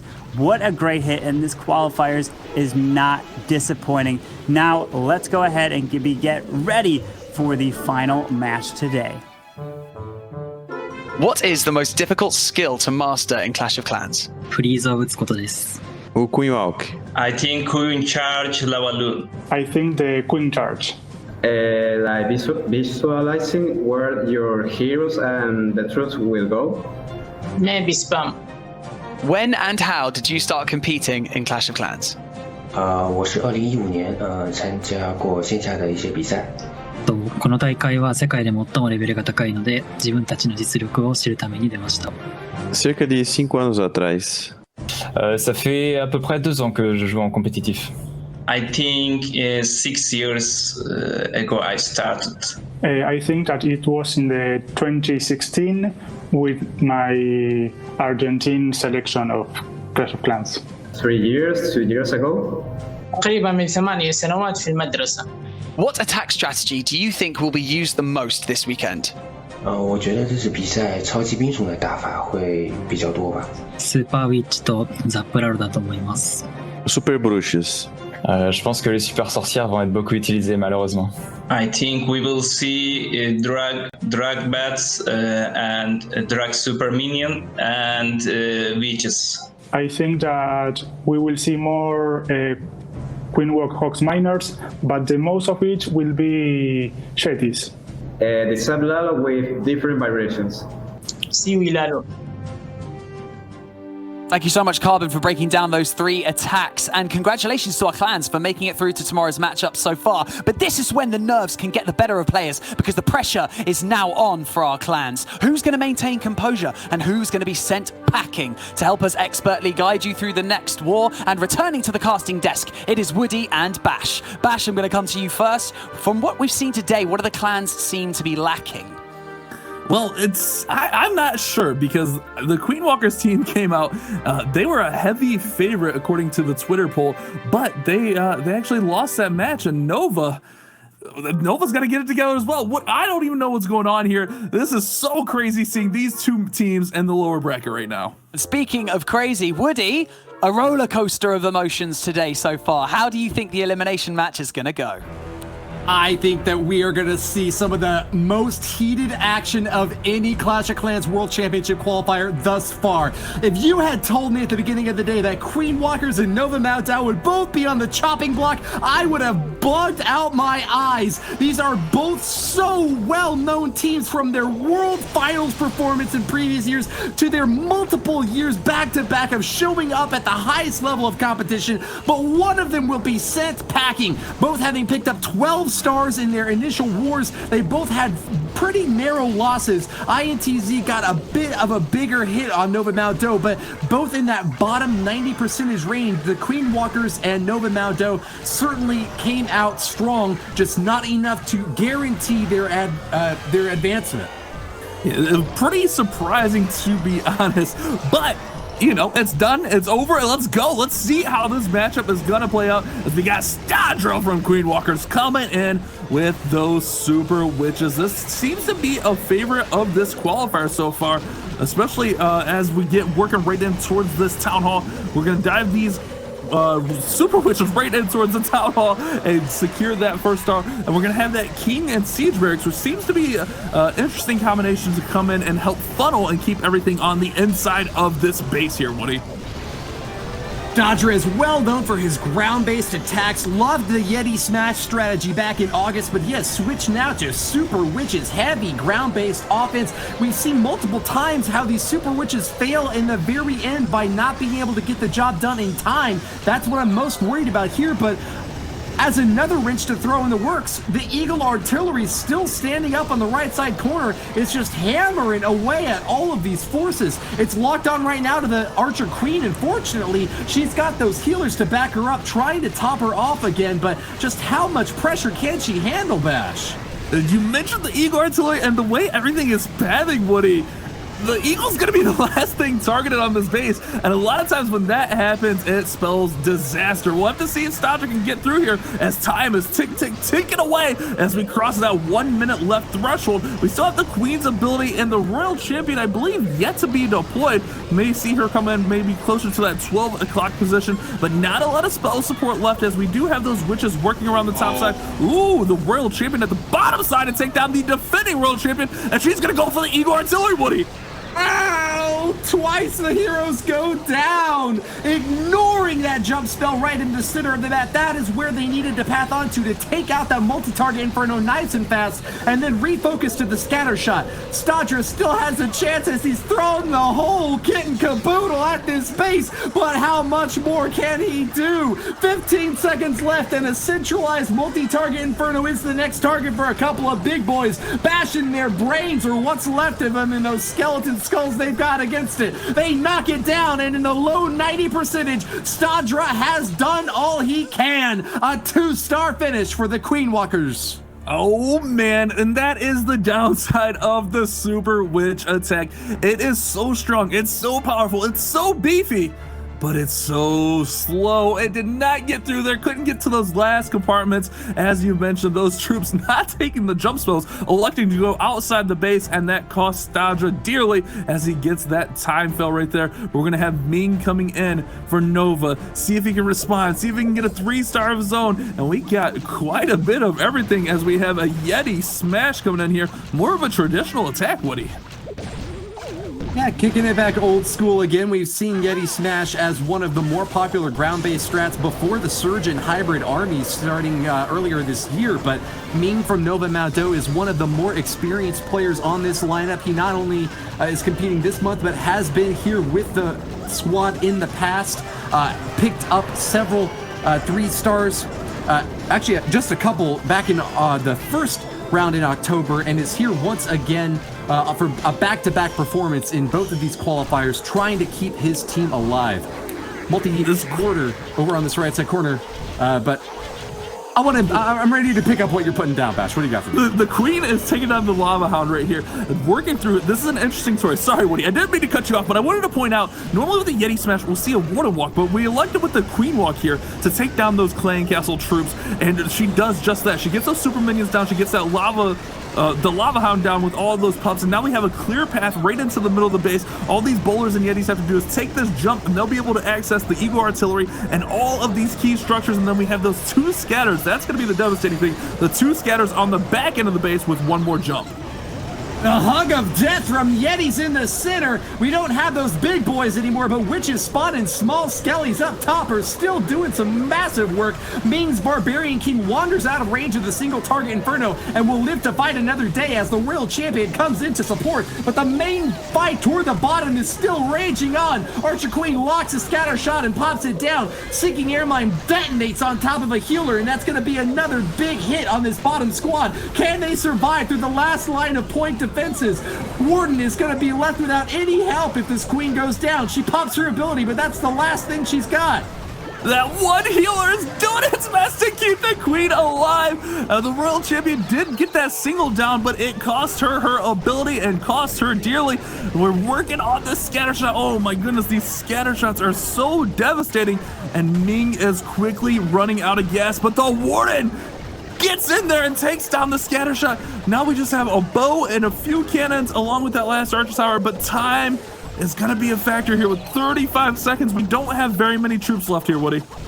We've seen the Grand Warden with that bodacious blunderbuss bust down buildings time and again. In fact, he was the crucial last troop to get a triple just an hour ago, but Ming just doesn't have enough time to finish it off this one.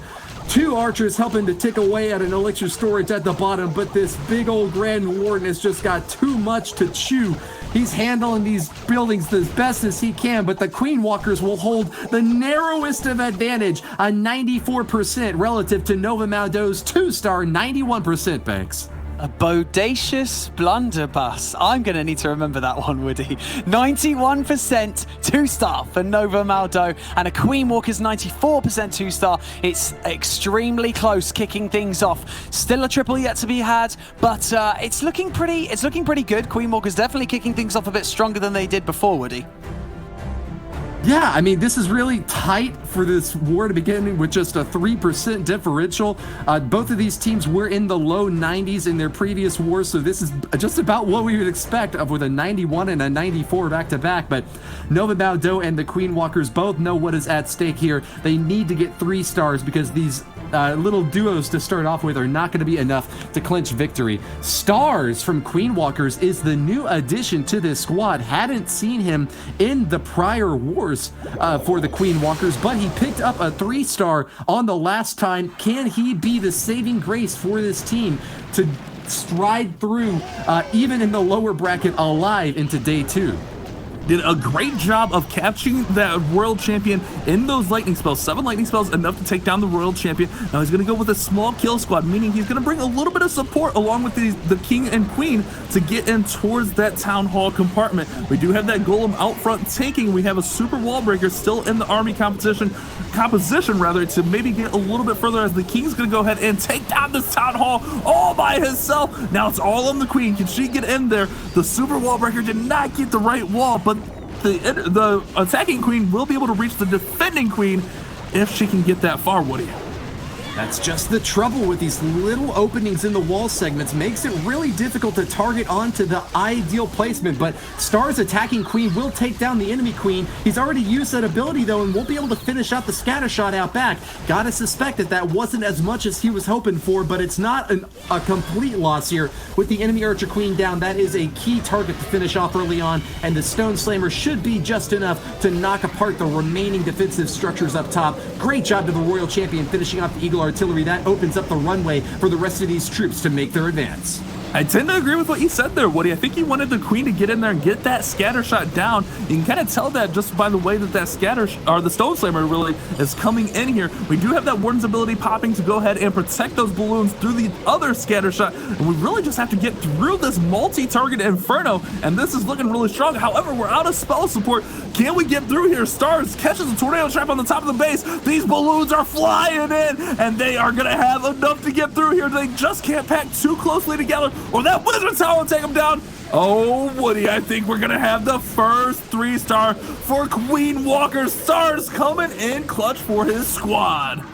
I've heard haste makes waste, but this time it laid this base right in its place. Stars gets the 3-star with plenty of time to spare. A dragon roaring through toward that Royal Champion plinth for one of the final strikes on this devastated countryside. Congratulations to the Queen Walkers with an epic pickup that takes their percentage up to 97 and a 5-star total. That is exactly what they were looking to start off with.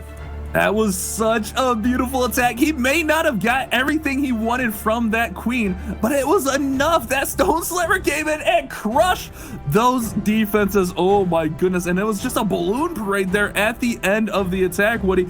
It's all going to be on Nova now. Nova's got to respond. We've seen this in previous wars. You don't want to fall behind. You got to respond with a 3-star, in my opinion, and they're going to send one of their strongest attackers to the plate with Jose, and he's coming in with another Zap Lalo. Zap Lalo making its way back into these qualifiers in a strong way this month, or this qualifier rather.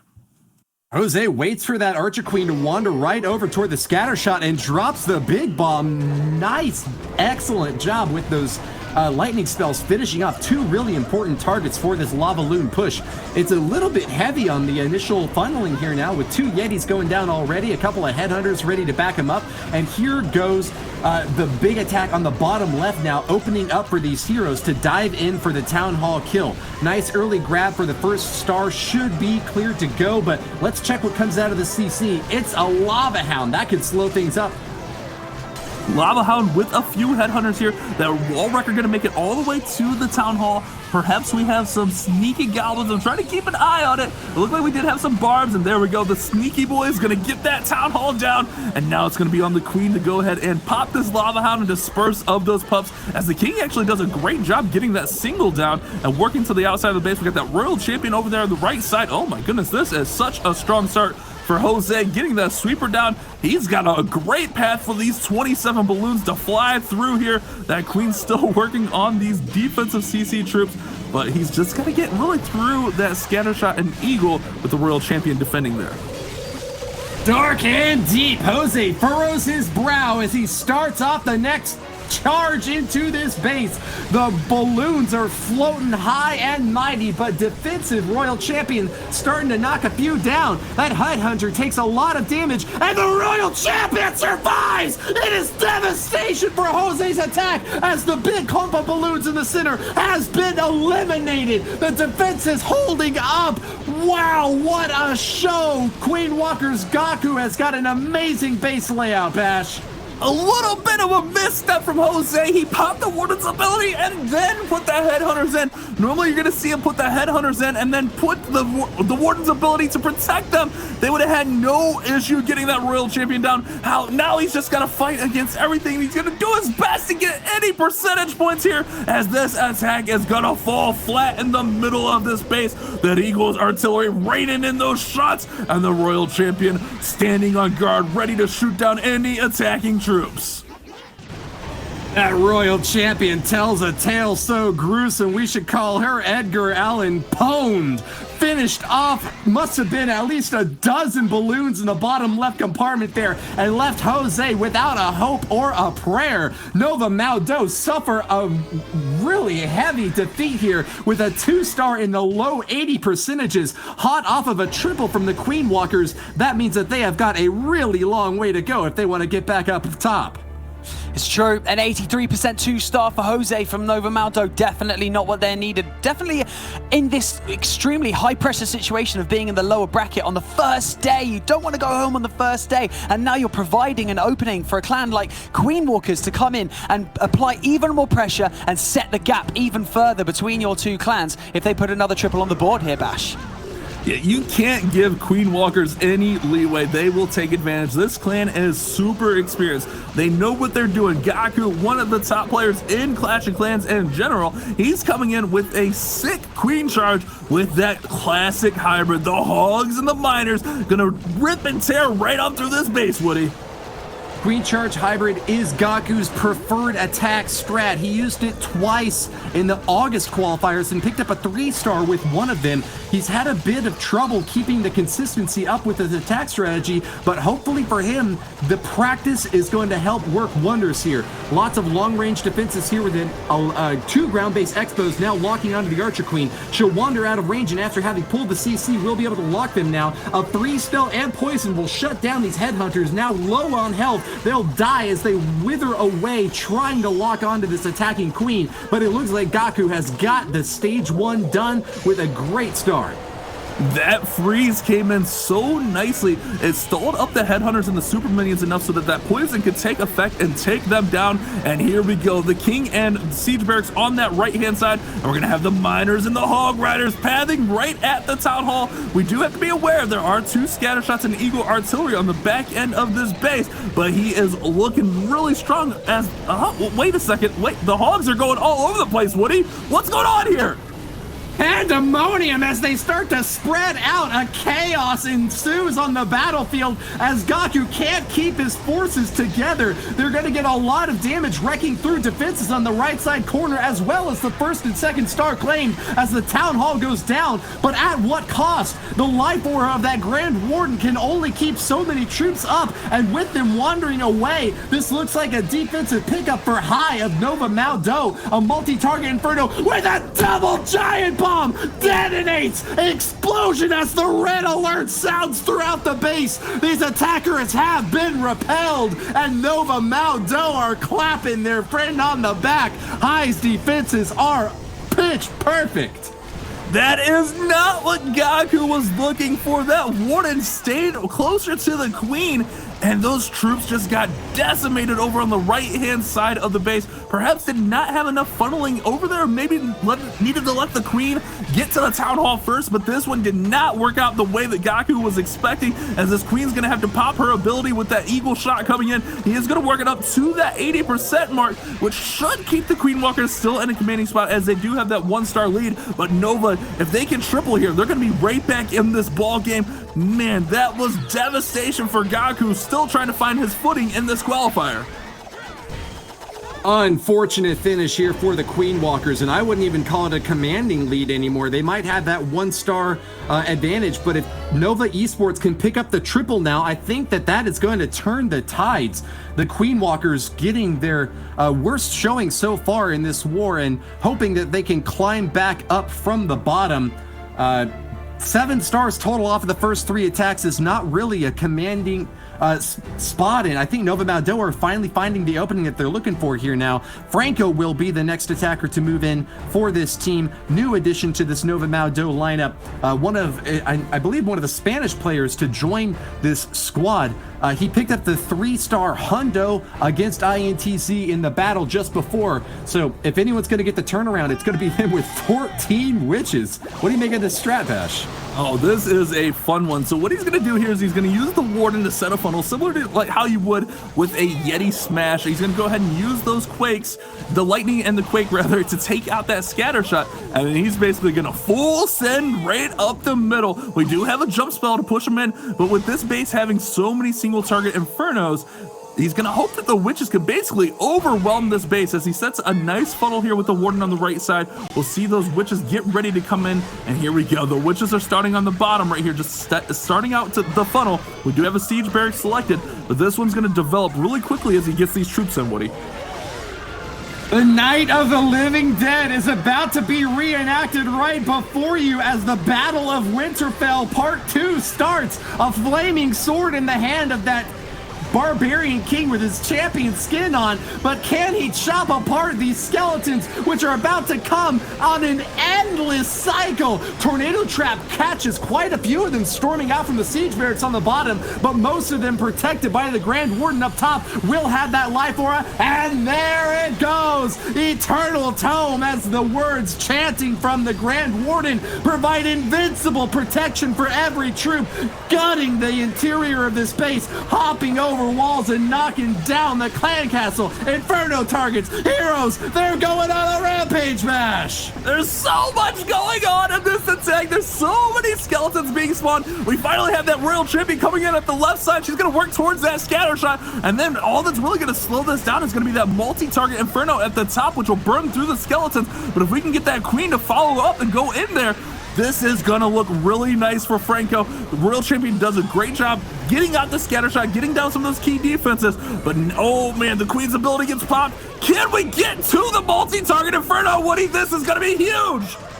Bone Storm! Skeletons crash through this base, and there's nothing left as Franco keeps his cool. 80% earned, and the last cleanup is coming through. Skeletons on the outside wall need support from witches and the Grand Warden to target on those interior structures, but it seems like nothing is gonna stop Franco. 3 stars flashing in his eyes. He has done it. Nova Maodou are back out on top. This is exactly what they were looking for, Woody. I did a quick count. There was 376 skeletons followed up all these witches right there. Oh my goodness, Franco did a great job. Great use of the jump spell to get the heroes through the back end, and then finally the free spell to secure that multi-target Inferno, and those X-Balls falling. And here we go, Nova's right back in the ball game with a 3-star of their own, Banks. Yes, Franco from Nova Maodou manages to secure that triple, and this war just got interesting. We are looking at a 0.7% average destruction difference between the two clans, and they are level pegging on stars with 2 attacks each left to go. Woody, let's do this. Franco is so powerful, I bet he eats corn the long way. Gobbles it all down, and with that triple, a masterful performance in Mass Witch. I actually miscalculated. It looks like Nova Maodou are still trailing on percentage, but less than 1 point behind the Queen Walkers. This has become an extremely close ball game. Let's see how things end up with Klaus attacking next, Jose on the defense. Back and forth, these two teams giving it all. Remember, guys, whoever loses this match is going home. This is all on the line. The elimination match and the final qualifier. And we got Klaus, the one and only, coming in with one of his favorite attacks, the Lalo. Klaus starting off slowly, ready to ramp up on this edge. A couple of Teslas popping up to give him a little bit of trouble, but he has got the resistance necessary to force his way through. Ice Golem is the tank out in front, taking a few more shots alongside that Barbarian King, and the funnel is looking clutch. 2 scatter shots are staring down Klaus's attacking forces, but with the Royal Champion hurdling those walls, she'll get a chance to pop that shield off. Will she knock it down, though? Doesn't get the shield hit on the scatter shot, and that's bad news for Klaus. The first one is still standing up. 1 scatter shot does go down from the Queen, but you're right, Woody. The Seeking Shield did not get any damage, and that cost him there. But the Queen is working towards this Town Hall. If those super minions can go down from the poison, which they do, oh my goodness, they almost forced the Queen's ability. This Queen's going to have a shot to get the Town Hall down all by herself here with the ability still in hand. That's exactly what's going to happen. He's trying to force a balloon in there to take down that scatter shot, but not quite. Oh no, the Queen's going. Woody, no, Woody, the Queen, she went away from the Town Hall. Oh no. Just like Kaiser Soze, I never saw this coming. I thought that the Queen was going to be going deep inside to get the Town Hall, but with it standing out, that's going to put Klaus in an awkward spot. He will now be having to use that Eternal Tome to protect balloons as they path over and soak the Gigabomb damage. He certainly would have wanted to keep that for deeper in this raid, with the Stone Slammer going in for the scatter shot kill and a multi-target Inferno still up. Wizard Towers are going to be raining down splash destruction against these balloons on the backside. We need perfect freeze spells to keep them up. 1 goes down, but how much longer can they stand? A Lava Hound pops at the last moment over there in the top right corner, and a freeze spell to back it up, but I don't know. This is getting awfully close, Bash. Oh my goodness, Klaus, with the recovery of the decade, use the Stone Slammer to take out that scatter shot. Rage dropped some skeleton spells and just crushed right on through here. Had the extra haste. Klaus is so good with his Lalo, and you're seeing his skill set right here. That was not the way he planned that attack at all. You could tell, but he just stuck with it. No pressure. I got this, and it's going to be another 3-star for the Queen Walkers. A vicious killer. Santa Claus has come to town and delivered presents for his team. The 3-star takes their total up to 94%, and boy oh boy, Nova Maodou are in such a tight spot here. They cannot let up any pressure at all. Once again, even with a triple, they'll still be behind. High from Nova Maodou has got to keep his head on his shoulders and deliver the performance of a lifetime against a really interesting symmetrical base design here. Eagle Artillery well protected up on the top opposite corner of this town hall. He's brought the hybrid army with some healers to support this queen charge on the right side corner. Early protection for those healers, as well as a coconut loon tries to catch a seeking air mine. Not going to find it this time, but High is starting off level-headed. I like the way this is going. 2 Teslas are going to pop up in the bottom right. Not what he was expecting there, and forcing out another balloon to try to catch something. Bash, how is this raid shaping up? He's off to a great start here, uses that super wall breaker to go ahead and open up that single target Inferno, and that's going to give the Queen nice access to the center of the base. However, we do have Clan Castle troops out. You got to be careful because we have super minions raining in shots with this scatter shot. Oh no, he could lose his Queen's ability here if he's not careful, but he recovers nicely, gets that rage spell down, and there we go. The Lava Hound is popped. Queen is doing her best to stay up. Woody, I'm so concerned about this Queen up on edge. Queen, stay up. You got this. Oh my goodness, the Queen gets through there. She's hanging on for dear life. Can she get through? And she has to force the ability finally here, Woody. Yikes, it seemed like he might be able to keep that ability a little bit later, but hey, he's still going to get decent value out of her. Charging deep through the base, he's dropping another rage spell to knock down the enemy Royal Champion, a crucial target to be sure, and will finish off the Clan Castle, another big heavy hit point building standing right in the center of Yuta's base. High from Nova Maodou is finally ready to drop in the Siege Barracks and a Barbarian King to knock over even more defenses on the bottom corner. He's got his work cut out for them on the long path to victory. He loses his Archer Queen on the right side, and that is a major milestone for Yuta 14's defenses. I think the Queen Walkers are well positioned to hold on here. Time is going to be a factor as now only a minute 20 remains, Bash. Minute 20 remaining, but the hybrid is all in. Tons of miners, tons of hogs, and we'll likely see more hogs come out of that siege barracks down there at the 6 o'clock position. That's exactly what happens. He does have to get through really quickly because we have a scatter shot just raining in shots on these poor hog riders. Nice freeze to capture the Queen and the scatter shot, but we have that multi and the Eagle still remaining. A lot of support still left with the Royal Champion and a heal spell. If he can get these spells down perfectly and use that RC's ability right on time, he may have a chance here to keep this one alive. I don't know. You've got a good point there. Those heal spells are really topping the miners off quite a bit. When the Eagle Artillery stays up this long throughout a raid, I'm always questioning whether or not they can continue into the back pocket of the base, but the miners still are all so healthy thanks to perfect positioning on these heal spells. He's holding on to this Royal Champion ability until the very end of the... Wait, where is the Royal Champion? There she is over in the right corner. Still has... I thought he might not have even deployed her yet, but with the throw of the shield, that is just what Nova Maodou needed. They find the triple and are still just a smidgen behind the Queen Walkers. They do indeed. They managed to just get that triple right at the end, and look at this. We're looking at a 0.5% average behind. It's just unreal. This is so back and forth. It's going to come right down to the wire. What's going to happen in these last 2 attacks? If they can hold them off, Queen Walkers will defeat Nova Maodou and advance to tomorrow, but this is such a close war, Bash. That's right. Yuta 14 pretty much has a triple here. I mean, these teams are on fire right now. I can't contain my excitement right now. He does have one lightning spell in here for his Lalo. A lot of times you're going to see that one lightning spell come in to take out headhunters, as he's going to go ahead and work in with some giants, and he's getting right into this town hall compartment, but he can put this one away and secure the victory with a 3-star, Woody.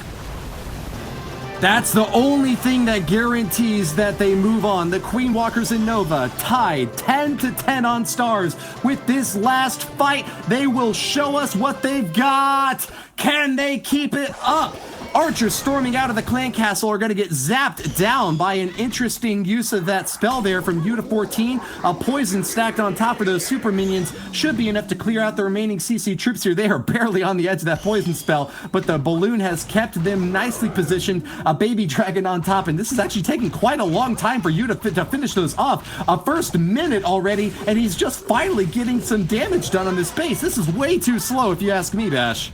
I think he was expecting something different out of that Clan Castle. Using the lightning spell, I don't think he anticipated that Clan Castle, but we're going to go ahead and have the Queen come in now.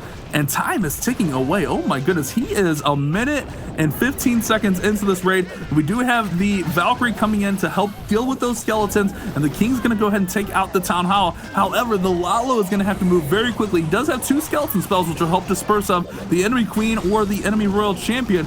But man, a minute 30 in, I'm really concerned about the time on this one, Woody.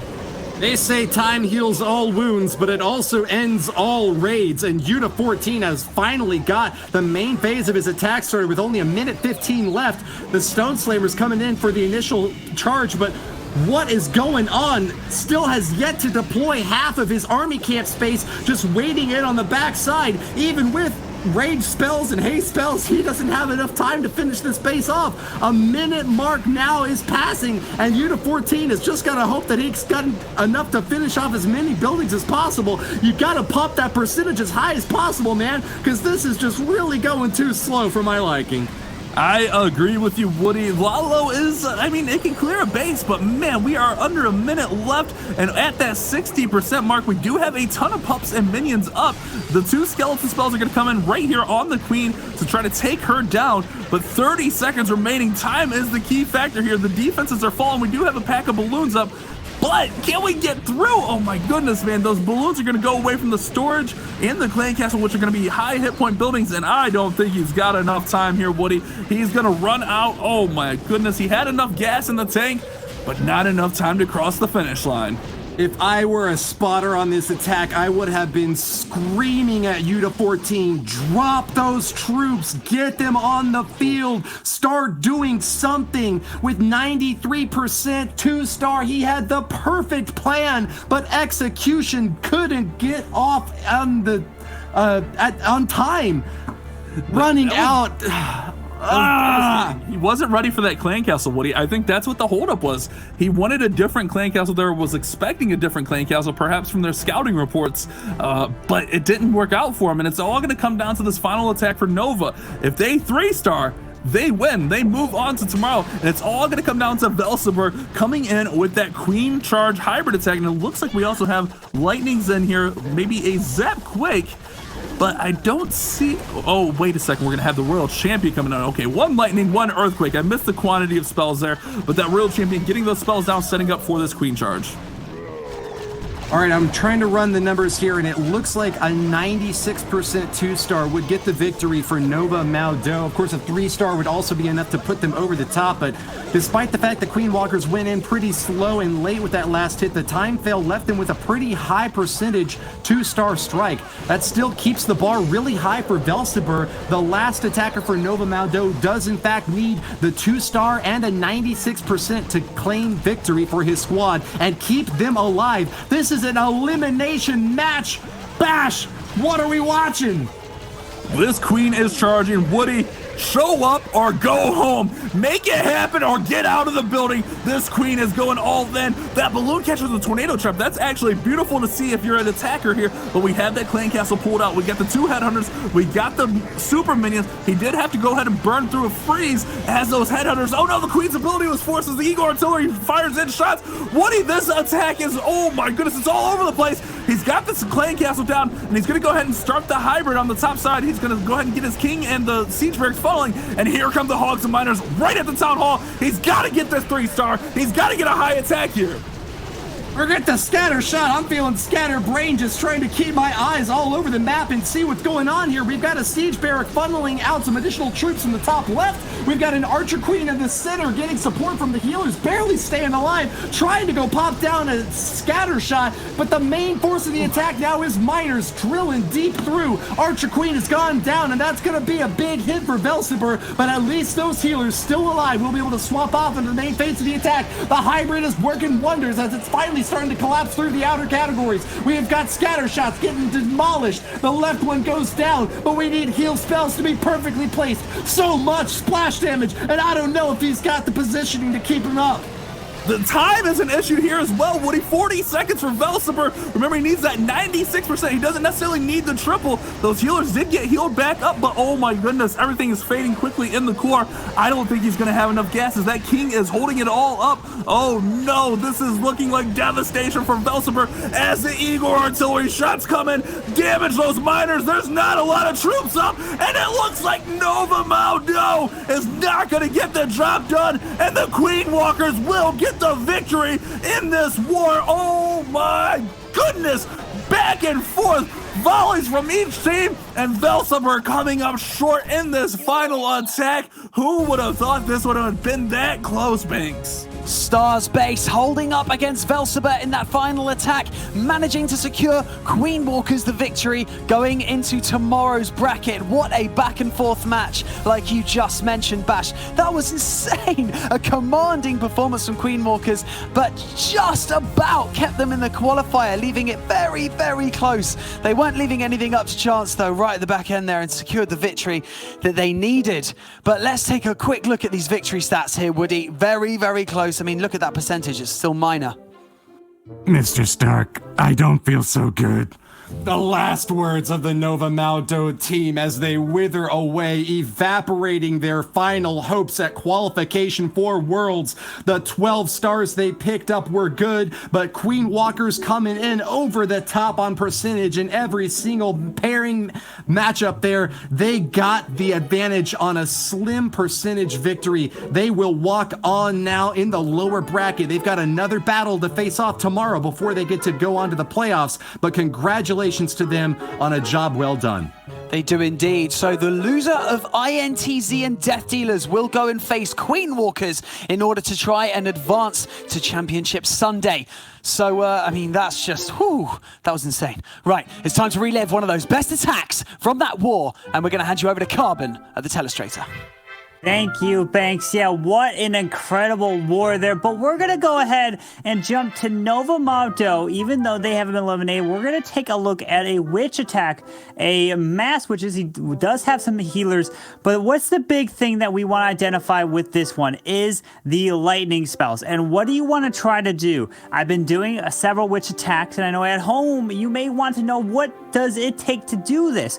Well, when you do a warden walk, you want to look to get the value of where you can get the lightning, and you want to drop the lightning near where you're doing the warden walk. So he wants the warden walk towards 3 o'clock on this right side. So what you're going to have to do is lightning in front of him. You want to help take those defenses down, which is a scatter shot, a multi-inferno, bomb tower, anything that could be devastating to witches. And then now the warden, it makes it easier for him. He can then help set the funnel easier. So you want to do the lightning in front and then the warden. And beautiful thing about warden is you can control where he goes by dropping the troops on his left side, and then he's going to go over to help assist them. So the warden's clearing all of this buildings on the outside, and now he's going to help send the king down south, right? So he can use the witches, the king, all the way through here. But notice what else he has. He has 3 super wall breakers here in the army. These super wall breakers are actually going to be meant to move to here, and they're going to go in towards this town hall. But this first super wall breaker dies initially. Okay, he planned for that. Now it's going to open up this compartment a little bit more. And then he's going to use a second super wall breaker, and that is going to be responsible for getting into the core. There it is, right in the middle, opens right behind the town hall. Now that gives all these witches access to the middle of the space, because you notice there are single target infernos on the core, and then he's still holding on to this Royal Champion ability. This goes back to any attack strategy. You want to try your best to hold the Royal Champion when you're coming in with kind of these types of attacks with these Yetis or the witches or things like that that try to overwhelm the base here. And then now he's able to use the jump spell to get access to the backside, because now you're wondering, well, if he didn't take those super wall breakers, he would have had to use 2 jump spells, which means that he wouldn't have had the spell space to get through all that. So that wall break through there gave him a push that he needed to get all the way through here. Now the Royal Champion, she's going to be able to help take this down on the top side. She's moving around over here. The Queen and her ability pushes her way through, but that's the big thing you need to try to identify is when you're coming in with the witches, do they have single target Infernos? Do they have the scatter shots located near Inferno Tower, bomb towers, where you can get the value with the lightning? But you want to try to drop the lightning near where you're doing the Warden Walk, and then you continue to push your way towards that Town Hall and try to get into the middle, and did right here. Very nice job coming in. Franco with the 3-star, but even though, unfortunately, Nova Maodou is eliminated here from the qualifiers. But it wraps up. There's the witches, overwhelming. These witches are a part of the meta right here nowadays. So with that, we're going to be jumping back to the guys over in the studio. Thank you so much, Carbon. We look forward to hearing more from you tomorrow. 8 clans entered into this qualifier. We are now down to just 6. 2 have been sent packing. Woody, if you could choose one clan from today that impressed you the most, who would you choose? Gotta be MCES. Grand finalists from last year hadn't shown up to a single qualifier at all this year, but when they did, boy did they show off. Nova Esports defeated on a 14-12 scoreline. MCES advanced, and they are my team to watch for day number 2. What about you, Judo? Do you agree? I would have to agree. They were nearly perfect. We knew we were in for one epic qualifier, and it is just going to get bigger and better as we move on. I cannot wait for tomorrow. It is indeed. Anything can happen, though, when you pile on the pressure in these live qualifiers. So thank you so much for joining us today. To Woody, Judo, Carbon, Bash, and Lady B, thank you so much for all of your hard work. And thank you so much to the production team for this virtual studio and everything in it. Tomorrow, we are going to find out who has the drive to square up against some of the biggest names in Clash of Clans esports, and who's going to secure their spot in Championship Sunday, where the golden ticket to the World Finals awaits. It's going to be big. See you back here at 4 p.m. CET. My name is Banks, and I'll see you then.